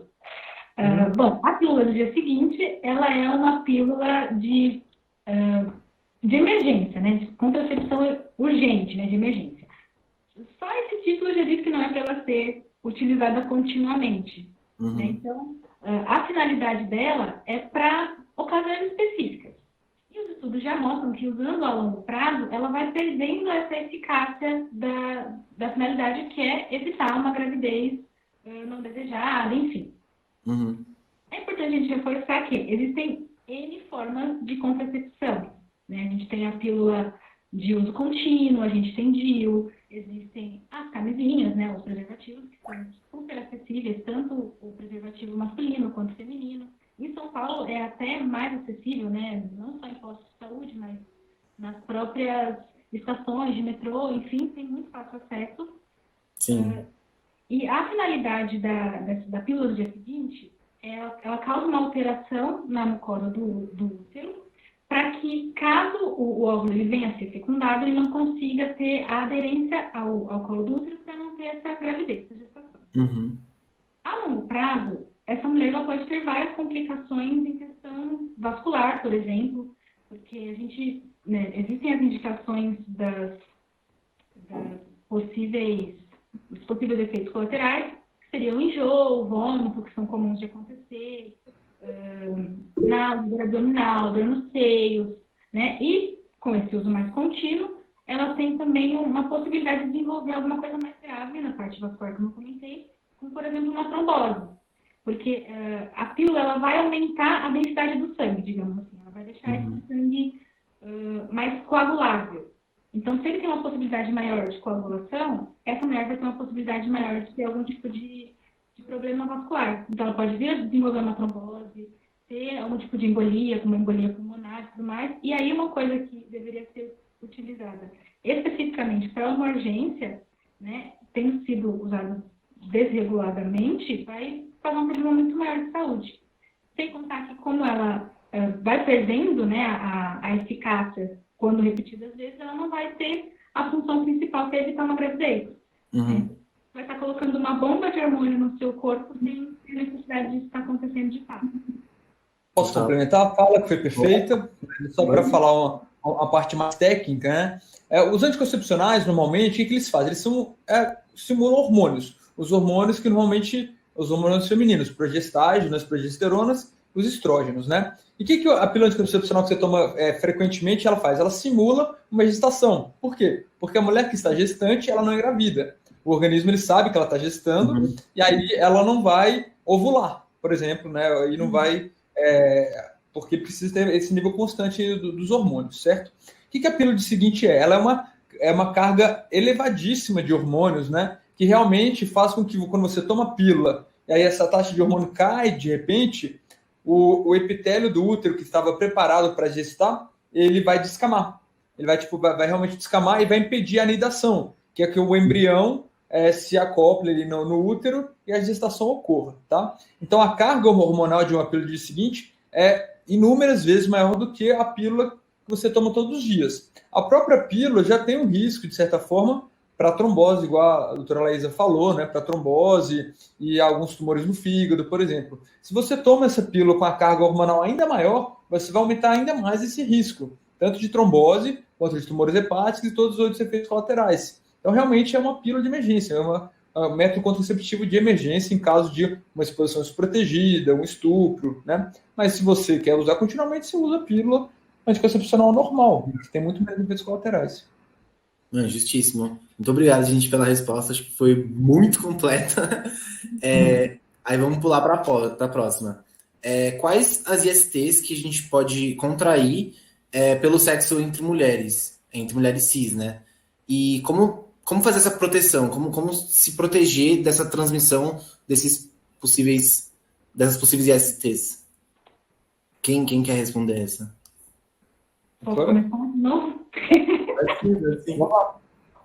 Bom, eu acho que o Dr. Vinícius já falou muito completamente sobre as ISTs, né, anteriormente, e as mulheres, elas, que têm relação com outras mulheres, elas podem ser contaminadas por qualquer IST, né, porque a IST ela é tocada justamente pelo contato do vírus, do fungo, enfim, com a mucosa, né, então, havendo esse contato, seja por sexo oral, seja por sexo direto de vulva com vulva, né, ela pode pegar qualquer tipo de IST, seja HIV, seja sífilis, gonorreia, HPV, enfim. Infelizmente, nós não temos uma barreira de proteção 100% eficiente hoje em dia, por vários fatores, né? Primeiro, porque a gente ainda tem uma visão da relação sexual muito heteronormativa, né? Então, o mercado ainda não se preparou para a questão de mulheres que têm relação com outras mulheres, única e exclusivamente por prazer, porque elas gostam, porque é a orientação delas. E a gente tem as camisinhas masculinas e femininas que não se adequariam efetivamente a essa relação de mulheres. Uhum. E a gente acaba tendo, né, o uso da criatividade, muitas vezes, para suprir essa falta de uma barreira disponibilizada pelo sistema como um todo. Então, o que algumas mulheres fazem, né? Elas podem vir a usar a camisinha, o preservativo, de uma forma diferente. Então, você pega uma camisinha masculina ou feminina, dá para cortar as duas pontas, cortar ela no meio, né? Para formar como se fosse uma folhinha, para a partir daí fazer um tipo de proteção para tanto o sexo oral, que a gente sabe que é muito incomum que o sexo oral tenha essa proteção, mas é importante reforçar como uma barreira, né? Ou até mesmo para a relação vulva com vulva, enfim, para evitar essa questão de troca de secreção, né? Além disso, a questão do acompanhamento ginecológico está sendo sempre feito de acordo com o período necessário, né? Manter os exames em dia, para saber se está tudo em ordem. Além disso, evitar a questão de troca de algum tipo de toy que use, enfim, produto de sex shop, vibrador, de uma com a outra. Então, o ideal é que cada uma tenha o seu vibrador, caso ela possa usar, e que o vibrador ele também tenha a camisinha para ter uma proteção maior. Evitar ao máximo essa questão do contato sem proteção nenhuma no período menstrual, por conta do elevado nível de bactérias, do sangue em contato com ar, enfim. Provavelmente essas mulheres elas não têm um ciclo muito parecido, né, que a gente acaba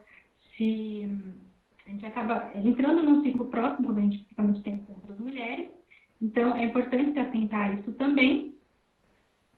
Além do fato de a gente continuar procurando maneiras, né? Digo, nós profissionais da área da saúde, o pessoal que trabalha no mercado de contracepção, de cuidados preventivos, na verdade, né?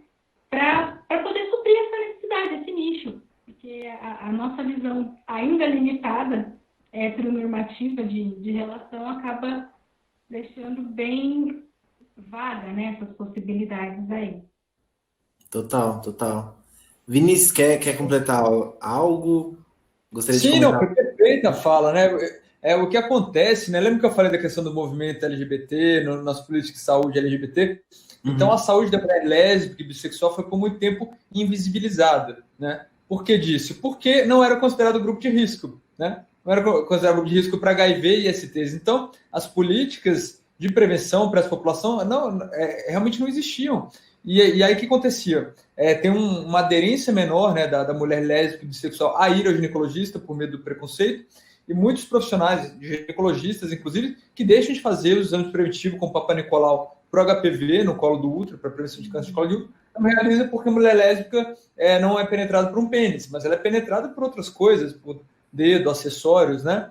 Então, assim, igual a Laísa falou brilhantemente, os métodos de barreira são todos improvisados. Então, é pegar um preservativo peniano ou externo e abrir, um preservativo vaginal e abrir. Existe uma coisa chamada dental dam, que é uma película que os dentistas usam, que às vezes elas colocam ali na região da vulva, que mantém, de certa forma, alguma sensibilidade, né? Existem algumas calcinhas de látex que são colocadas ali, que deixam ter alguma sensibilidade também, mas ainda são métodos que têm pouca aderência, né? E que realmente são, de certa forma, considerados improvisados, assim.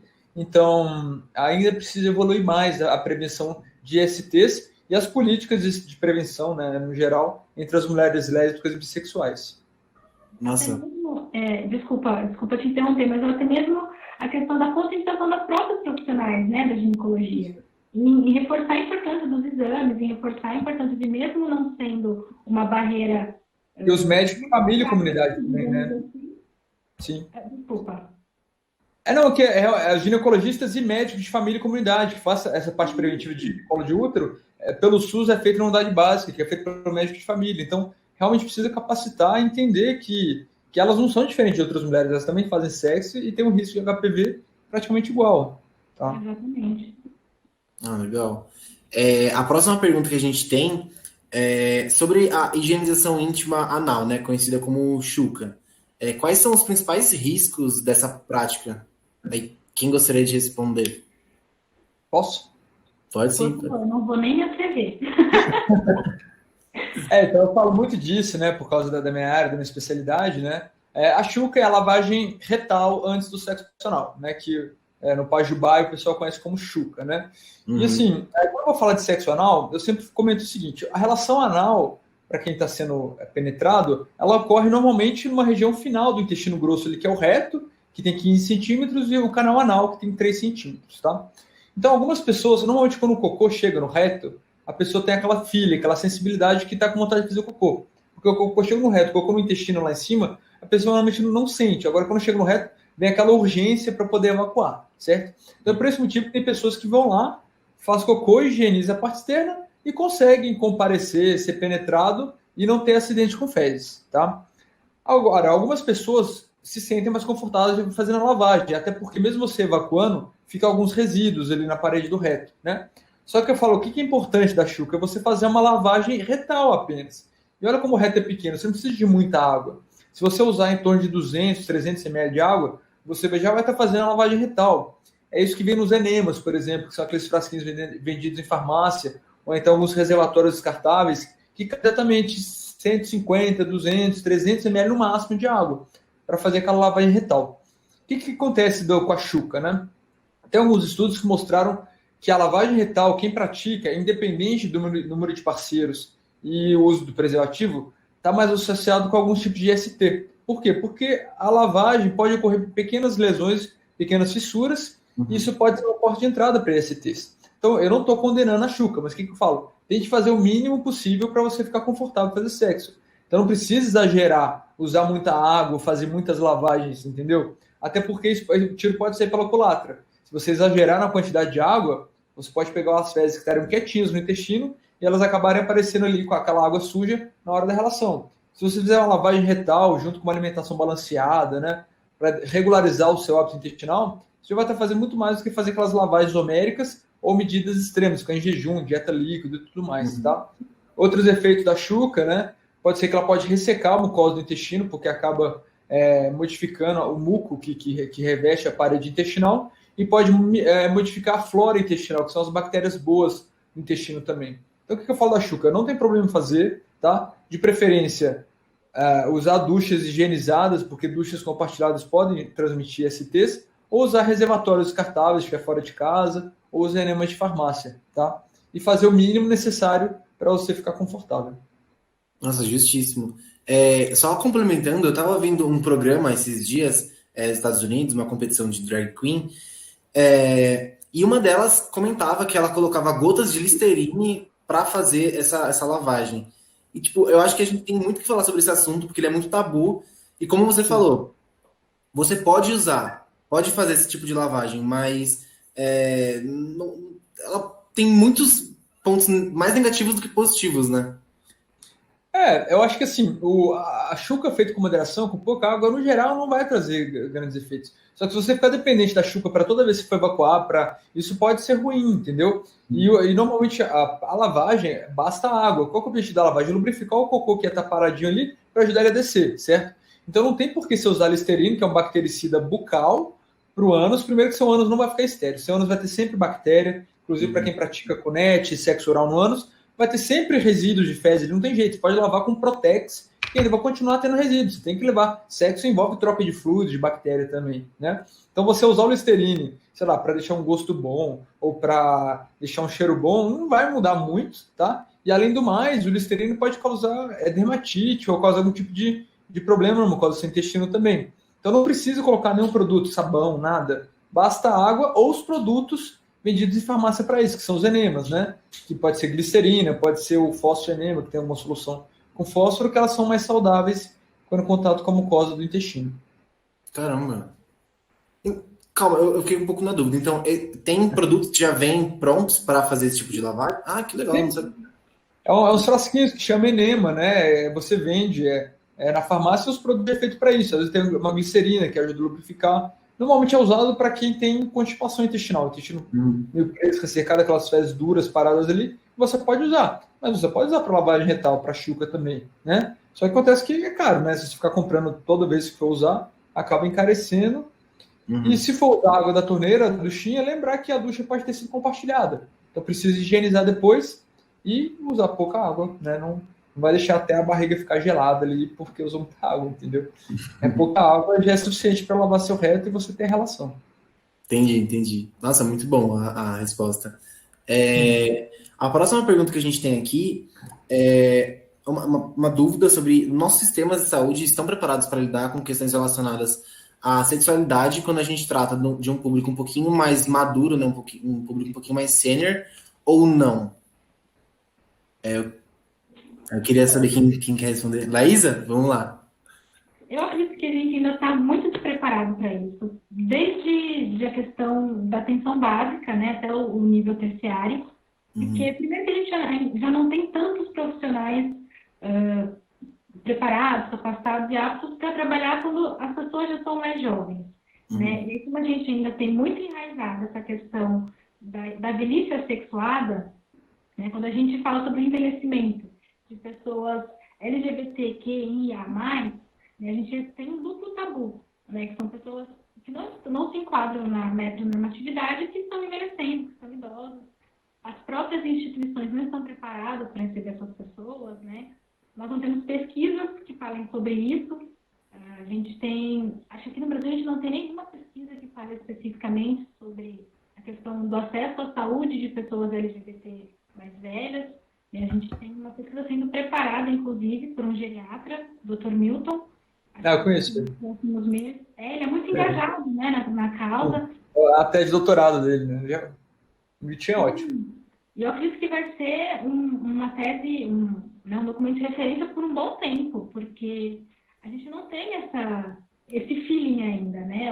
A gente ainda está caminhando para aprender a trabalhar essas questões, tanto de pesquisa, para a inclusão de, inclusive, políticas públicas.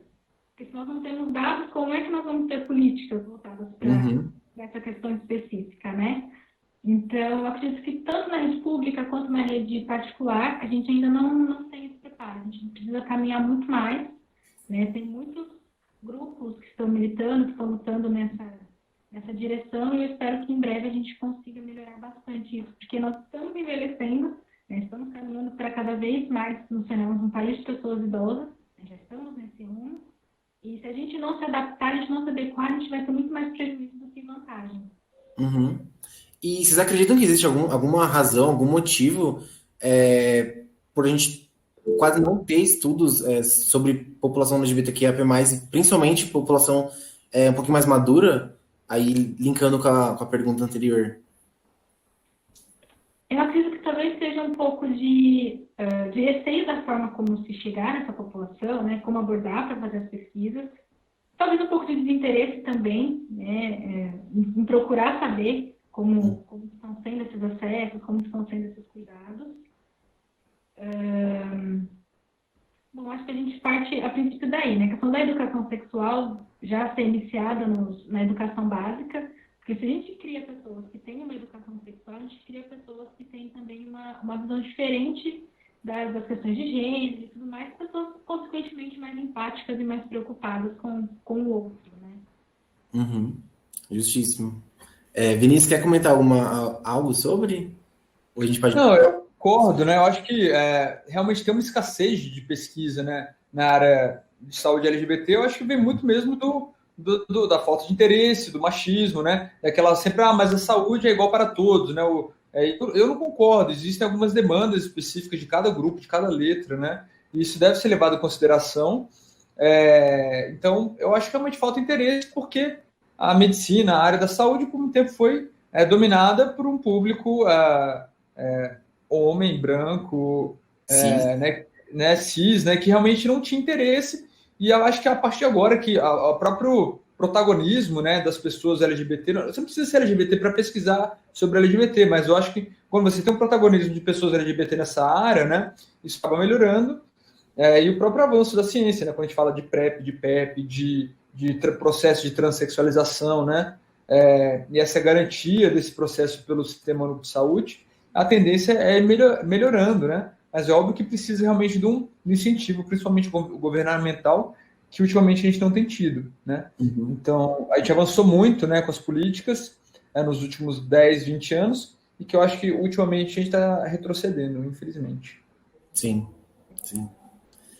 Bom, gente, antes da gente ir para as perguntas do público de casa, tem mais uma última perguntinha, que a gente queria saber se hoje no Brasil existe algum estabelecimento público que dê tratamento específico, ou não precisa nem ser específico, mas dê algum tipo de tratamento para as pessoas LGBTQIA+, focando um pouquinho mais em relação às pessoas trans, né?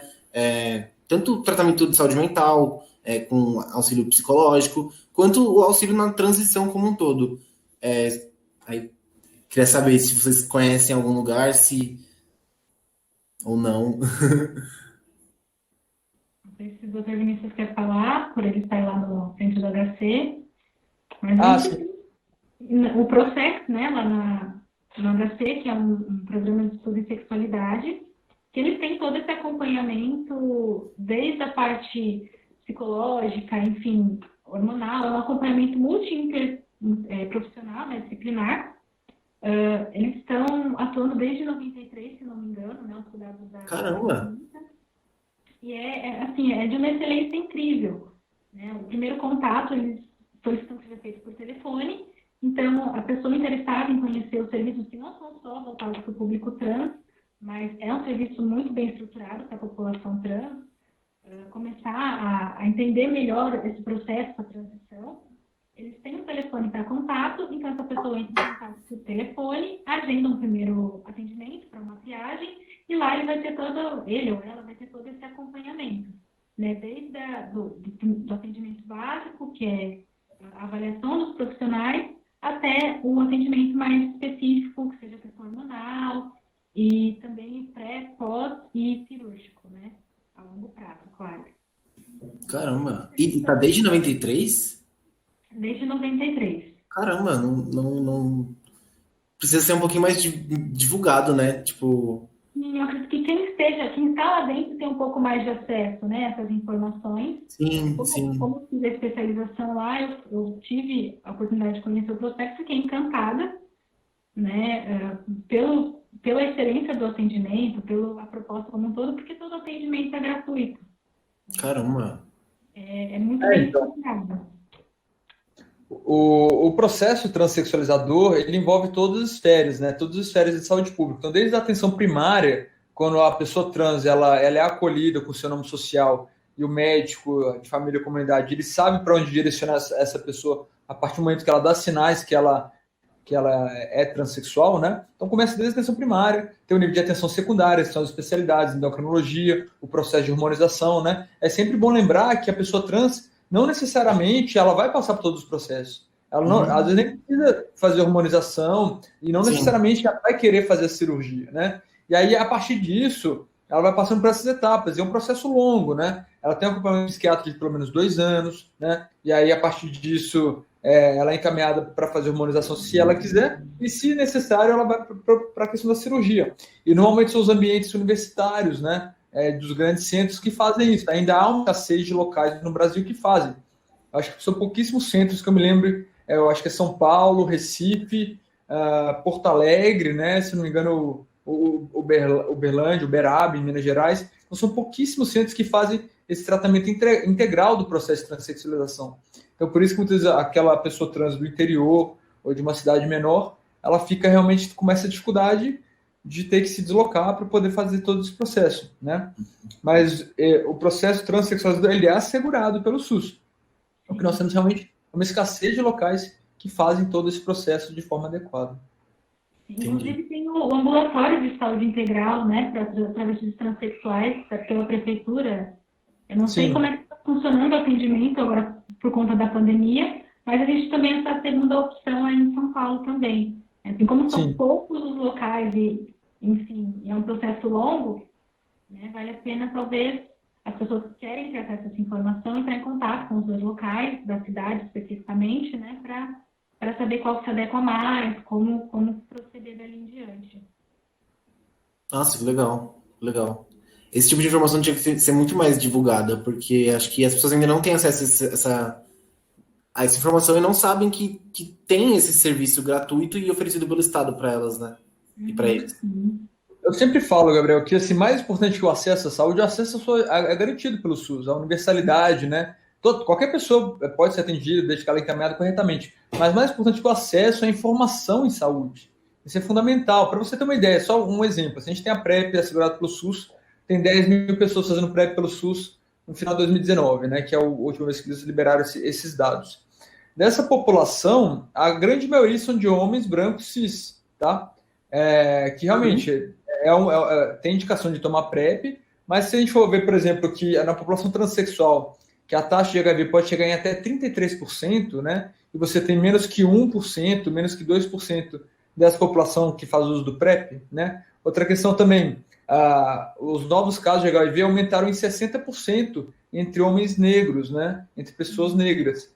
E a maioria que faz uso do PrEP são pessoas brancas, né? Então, assim, por quê? O acesso é igual, ninguém está sendo discriminado para conseguir ter o acesso à PrEP, mas eles são discriminados porque não têm acesso à informação, né? O nível sociocultural dessas pessoas não permite que elas tenham acesso à informação que existe a PrEP e que é uma forma de prevenção. Isso vale também para o processo de transexualização também.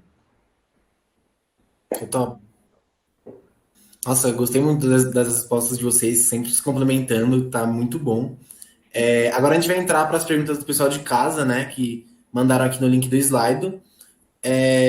Vamos ver aqui. Em caso... a gente já respondeu essa pergunta sobre relações entre mulheres. Casais soro-discordantes, onde o tratamento é feito regularmente, é aconselhável o uso do PrEP? Então, a partir do momento que você tem um casal, a gente fala soro diferente, hoje, né, porque ninguém está discordando de nada, não está errado, mas assim, a gente prefere usar soro diferente, né? Um vive com HIV e o outro não. Se a pessoa está em tratamento regular e com a carga viral indetectável há pelo menos 6 meses, essa pessoa não transmite o HIV, tá? Foram 3 estudos grandes com 50 mil relações soro diferentes e nenhuma delas houve transmissão do HIV, tá? Então, formalmente, não há indicação da pessoa que não tem HIV na relação tomar a PrEP. Formalmente não precisa, porque já tem uma forma que é eficaz, que é o tratamento da pessoa que vive. Porém, a gente sempre se estimula o autocuidado. Então, se a pessoa, prefiro garantir a minha forma de prevenção, independente dele estar tratando regularmente ou não, ou se é uma relação aberta, enfim. Aí, se a pessoa quer tomar para se sentir mais segura, não tem problema, ela pode tomar. Mas formalmente a gente não indica só porque está numa relação soro diferente se a pessoa que vive com HIV está tratando e está com a carga viral indetectável. Entendi. Quer comentar alguma coisa, Laísa? Não, foi completa a resposta. Foi? Então vamos para a próxima. Caso o SUS seja privatizado ou sucateado, como as pessoas poderiam ter acesso ao PrEP ou à PEP? Ela já tem acesso à PrEP, né? A profilaxia de predisposição pela via particular.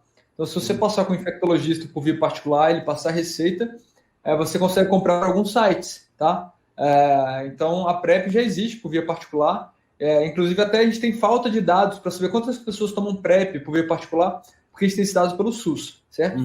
Agora, a PEP, realmente eu não sei, tá? Como seria, por exemplo, eu trabalho no hospital particular. Normalmente, que a pessoa vai procurando a PEP, a gente caminha para centros de público, da rede pública mesmo, porque é uma doença de notificação compulsória, né? É uma possível infecção por HIV, sífilis, enfim. Então, normalmente, esse tratamento é feito sempre pelo sistema público. Então, realmente, eu não sei se seria fornecido, garantido pelos convênios ou pelo sistema particular, né? A PEP, no caso, né? Porque são poucos hospitais particulares que fornecem a PEP, né? Normalmente, eles encaminham para o sistema público. Então, realmente, eu não sei como seria essa adaptação. Eu espero realmente que isso não aconteça, porque o SUS não pode ser privatizado, não pode ser sucateado, porque é um dos maiores tesouros, uma das maiores joias da nossa saúde, da nossa Constituição de 88, é o SUS, né?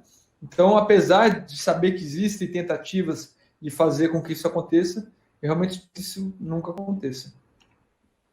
Sim. E eu acho que a gente volta complementando, né, nessa questão do acesso à informação.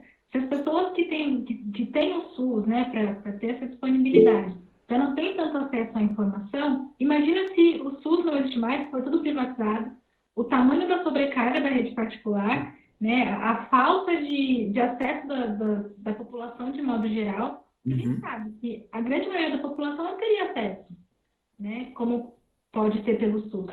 Então, esperamos que isso não aconteça, porque realmente teria que ser uma reformulação muito grande. E a grande maioria da população sairia em desvantagem nisso, né?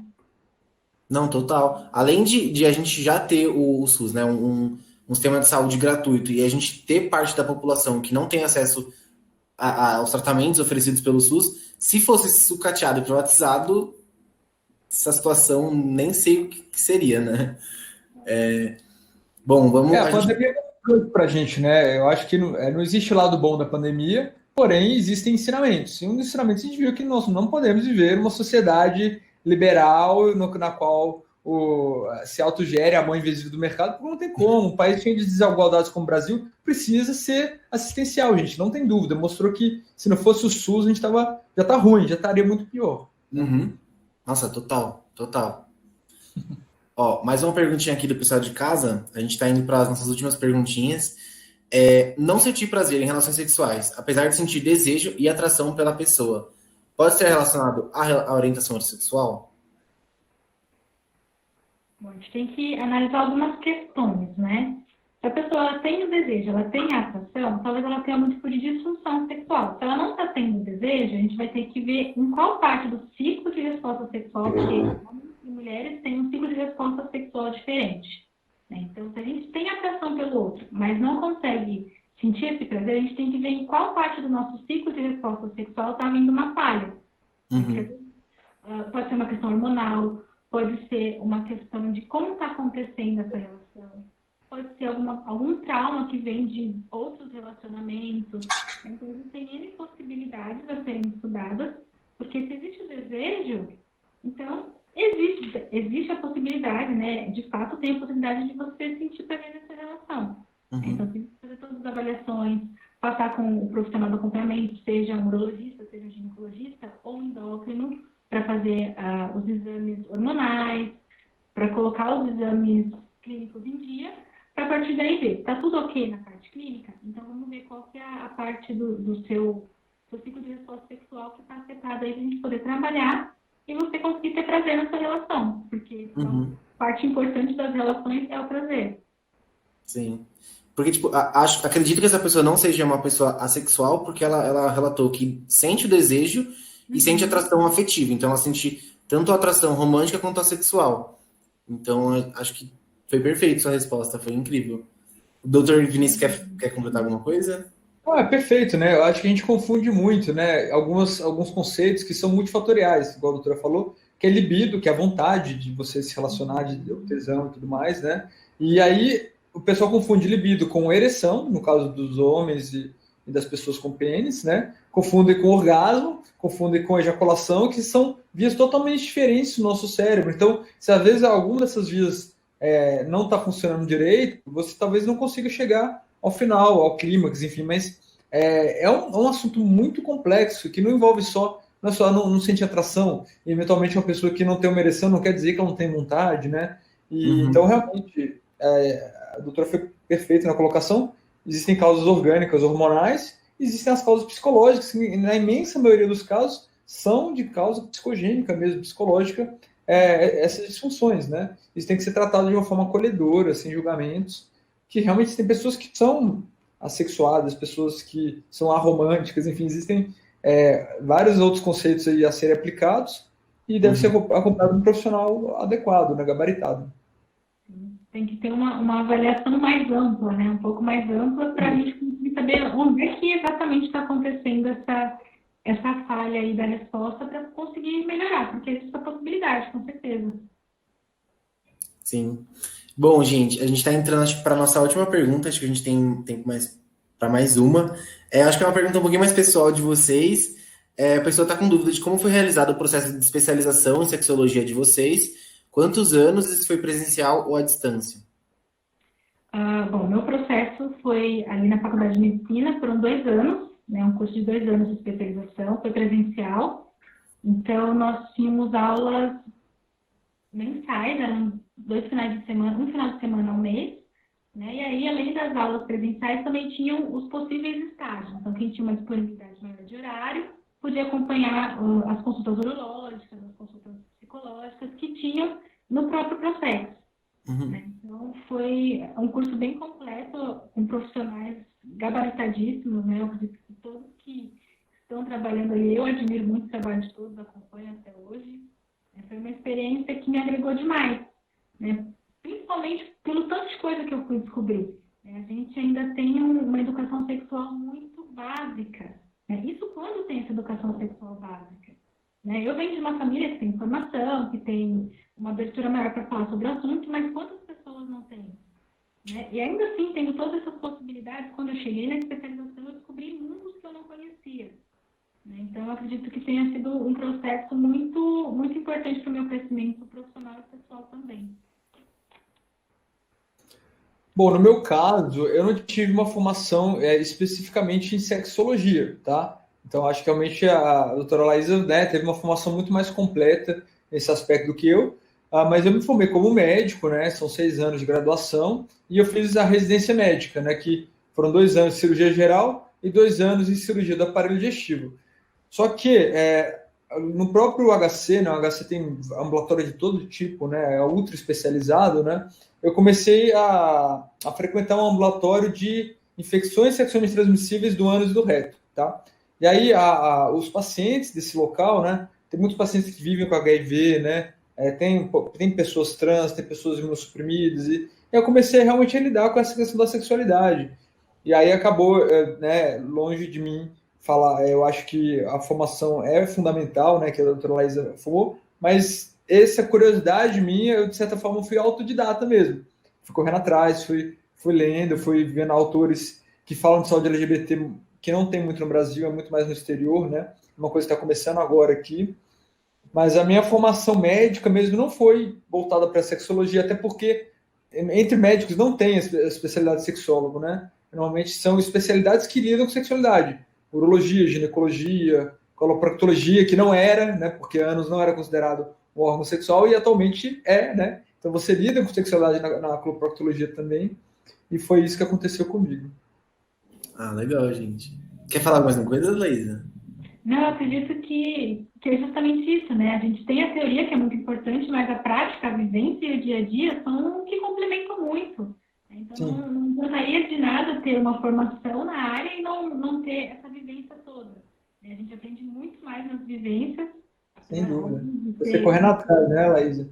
Exatamente, a gente tem que ter o acesso à informação. Acho que a curiosidade, ela é muito, às vezes, vista como algo ruim, mas ela é muito importante. A gente não tem curiosidade, a gente não tem desejo de saber coisas novas, procurar esse conhecimento e procurar formas de colocar ele na nossa rotina, no nosso dia a dia, a gente acaba tendo uma formação falha, né? Então, eu acho que tem sido perfeita a sua fala, porque a gente, mesmo não tendo uma especialização em sexualidade, você está lidando com isso diretamente, né? Que já vinha da sua graduação, da sua formação, e no dia a dia, você muito provavelmente tem mais experiência na área da sexualidade do que talvez outros profissionais que tenham essa especialização.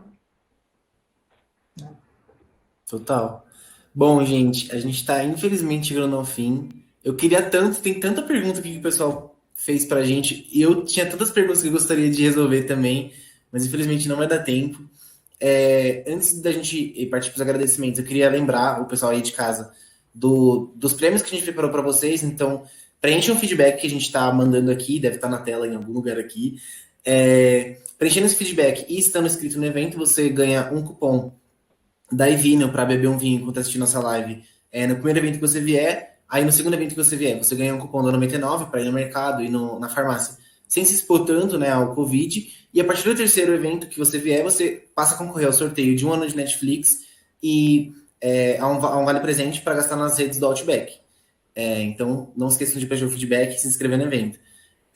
Bom, eu queria muito agradecer a presença de vocês, sério, foi incrível. Essa conversa, eu acredito que ela não deveria ter sido feita em 1 hora, acho que a gente tem tempo para discutir ela o dia inteiro, se deixasse.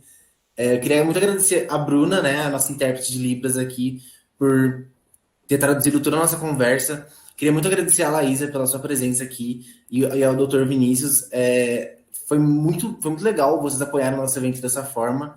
E eu queria saber se vocês queriam falar algum agradecimento final, alguma despedida. Divulguem o perfil de vocês. Vamos lá. Mais uma vez, muito obrigado pelo espaço, pela oportunidade, né? Vocês estão realmente levando informação a quem precisa, a quem realmente é carente de informação.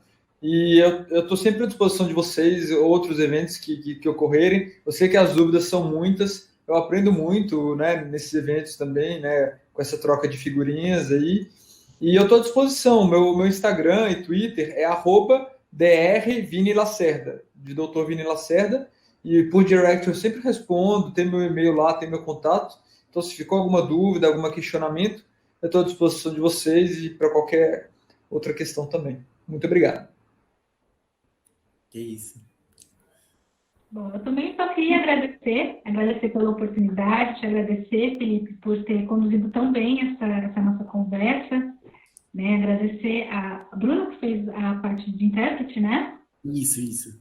E acredito que é um outro diferencial muito importante para o evento. Eu fico à total disposição. Também acredito que se a gente tivesse um dia inteiro de conversa, nós conseguiríamos levar com muita leveza e provavelmente no final do dia nós teríamos a mesma sensação de que não foi suficiente. Porque quando a troca é boa, quando as informações fluem, a gente consegue se complementar. Eu acredito que todo o tempo do mundo é pouco. Então, gostaria de agradecer a vocês pela oportunidade. O meu Instagram está como @laisa.sexóloga. Eu também respondo pelo direct, tem um link na bio, tem meu e-mail para quem quiser tirar alguma dúvida, entrar em contato, eu fico à disposição. Mais recentemente, eu estou trabalhando com acompanhamento de sexualidade online por conta da pandemia. Né? Então, atendimento e acompanhamento, nesse momento, mais focado em mulheres, sejam mulheres cis, sejam mulheres trans, que são todas experiências diferentes. E na semana que vem eu começo também um workshop sobre autoconhecimento, sexualidade para mulheres, que a gente possa trabalhar essa questão do empoderamento e das nossas lutas também. Né? Que eu acho que todas são válidas, todas as letrinhas aí valem muito a pena de serem mais olhadas com carinho, né? Mais observadas com carinho. E eu espero que eu tenha contribuído realmente da forma como vocês gostariam, porque para mim foi muito valiosa essa troca, foi muito gostoso. Muito obrigada. Nossa, eu que agradeço, gente. Muito obrigado, sério. Eu queria tanto continuar conversando com vocês, mas infelizmente acabou o nosso tempo. Muito obrigado de novo por terem comparecido. Eu queria agradecer também todo o coletivo Frente Poly Pride pela organização do evento. E também queria agradecer vocês, né, que estão assistindo a gente. É muito importante esse apoio que vocês estão dando pra gente. E é isso, gente. A gente vai deixar uma vinhetinha agora para vocês conferirem a programação dos próximos finais de semana, porque todos os sábados de agosto a gente vai ter uma atividade ou duas. E é isso. Obrigado, gente. Beijos. Tchau. Beijo. Beijo.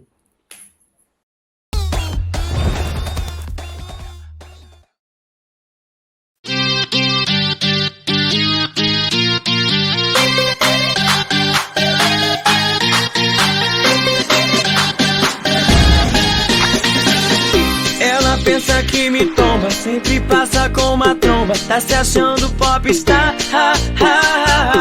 Tá montada no recalque, vai vai perder esse combate quando eu começar a sambar. Agora se prepara, que a gente tá chegando, vamos chegar lacrando. Agora se prepara, que a gente tá passando. Aqui é coisa, baby, é babado, é confusão. Aqui não pisca, spoiler, de lega é caudação. Quem chegar pra te xoxar, fecha o tempo cheio de pra. Uma coisa que é certa, bicha nasce pra.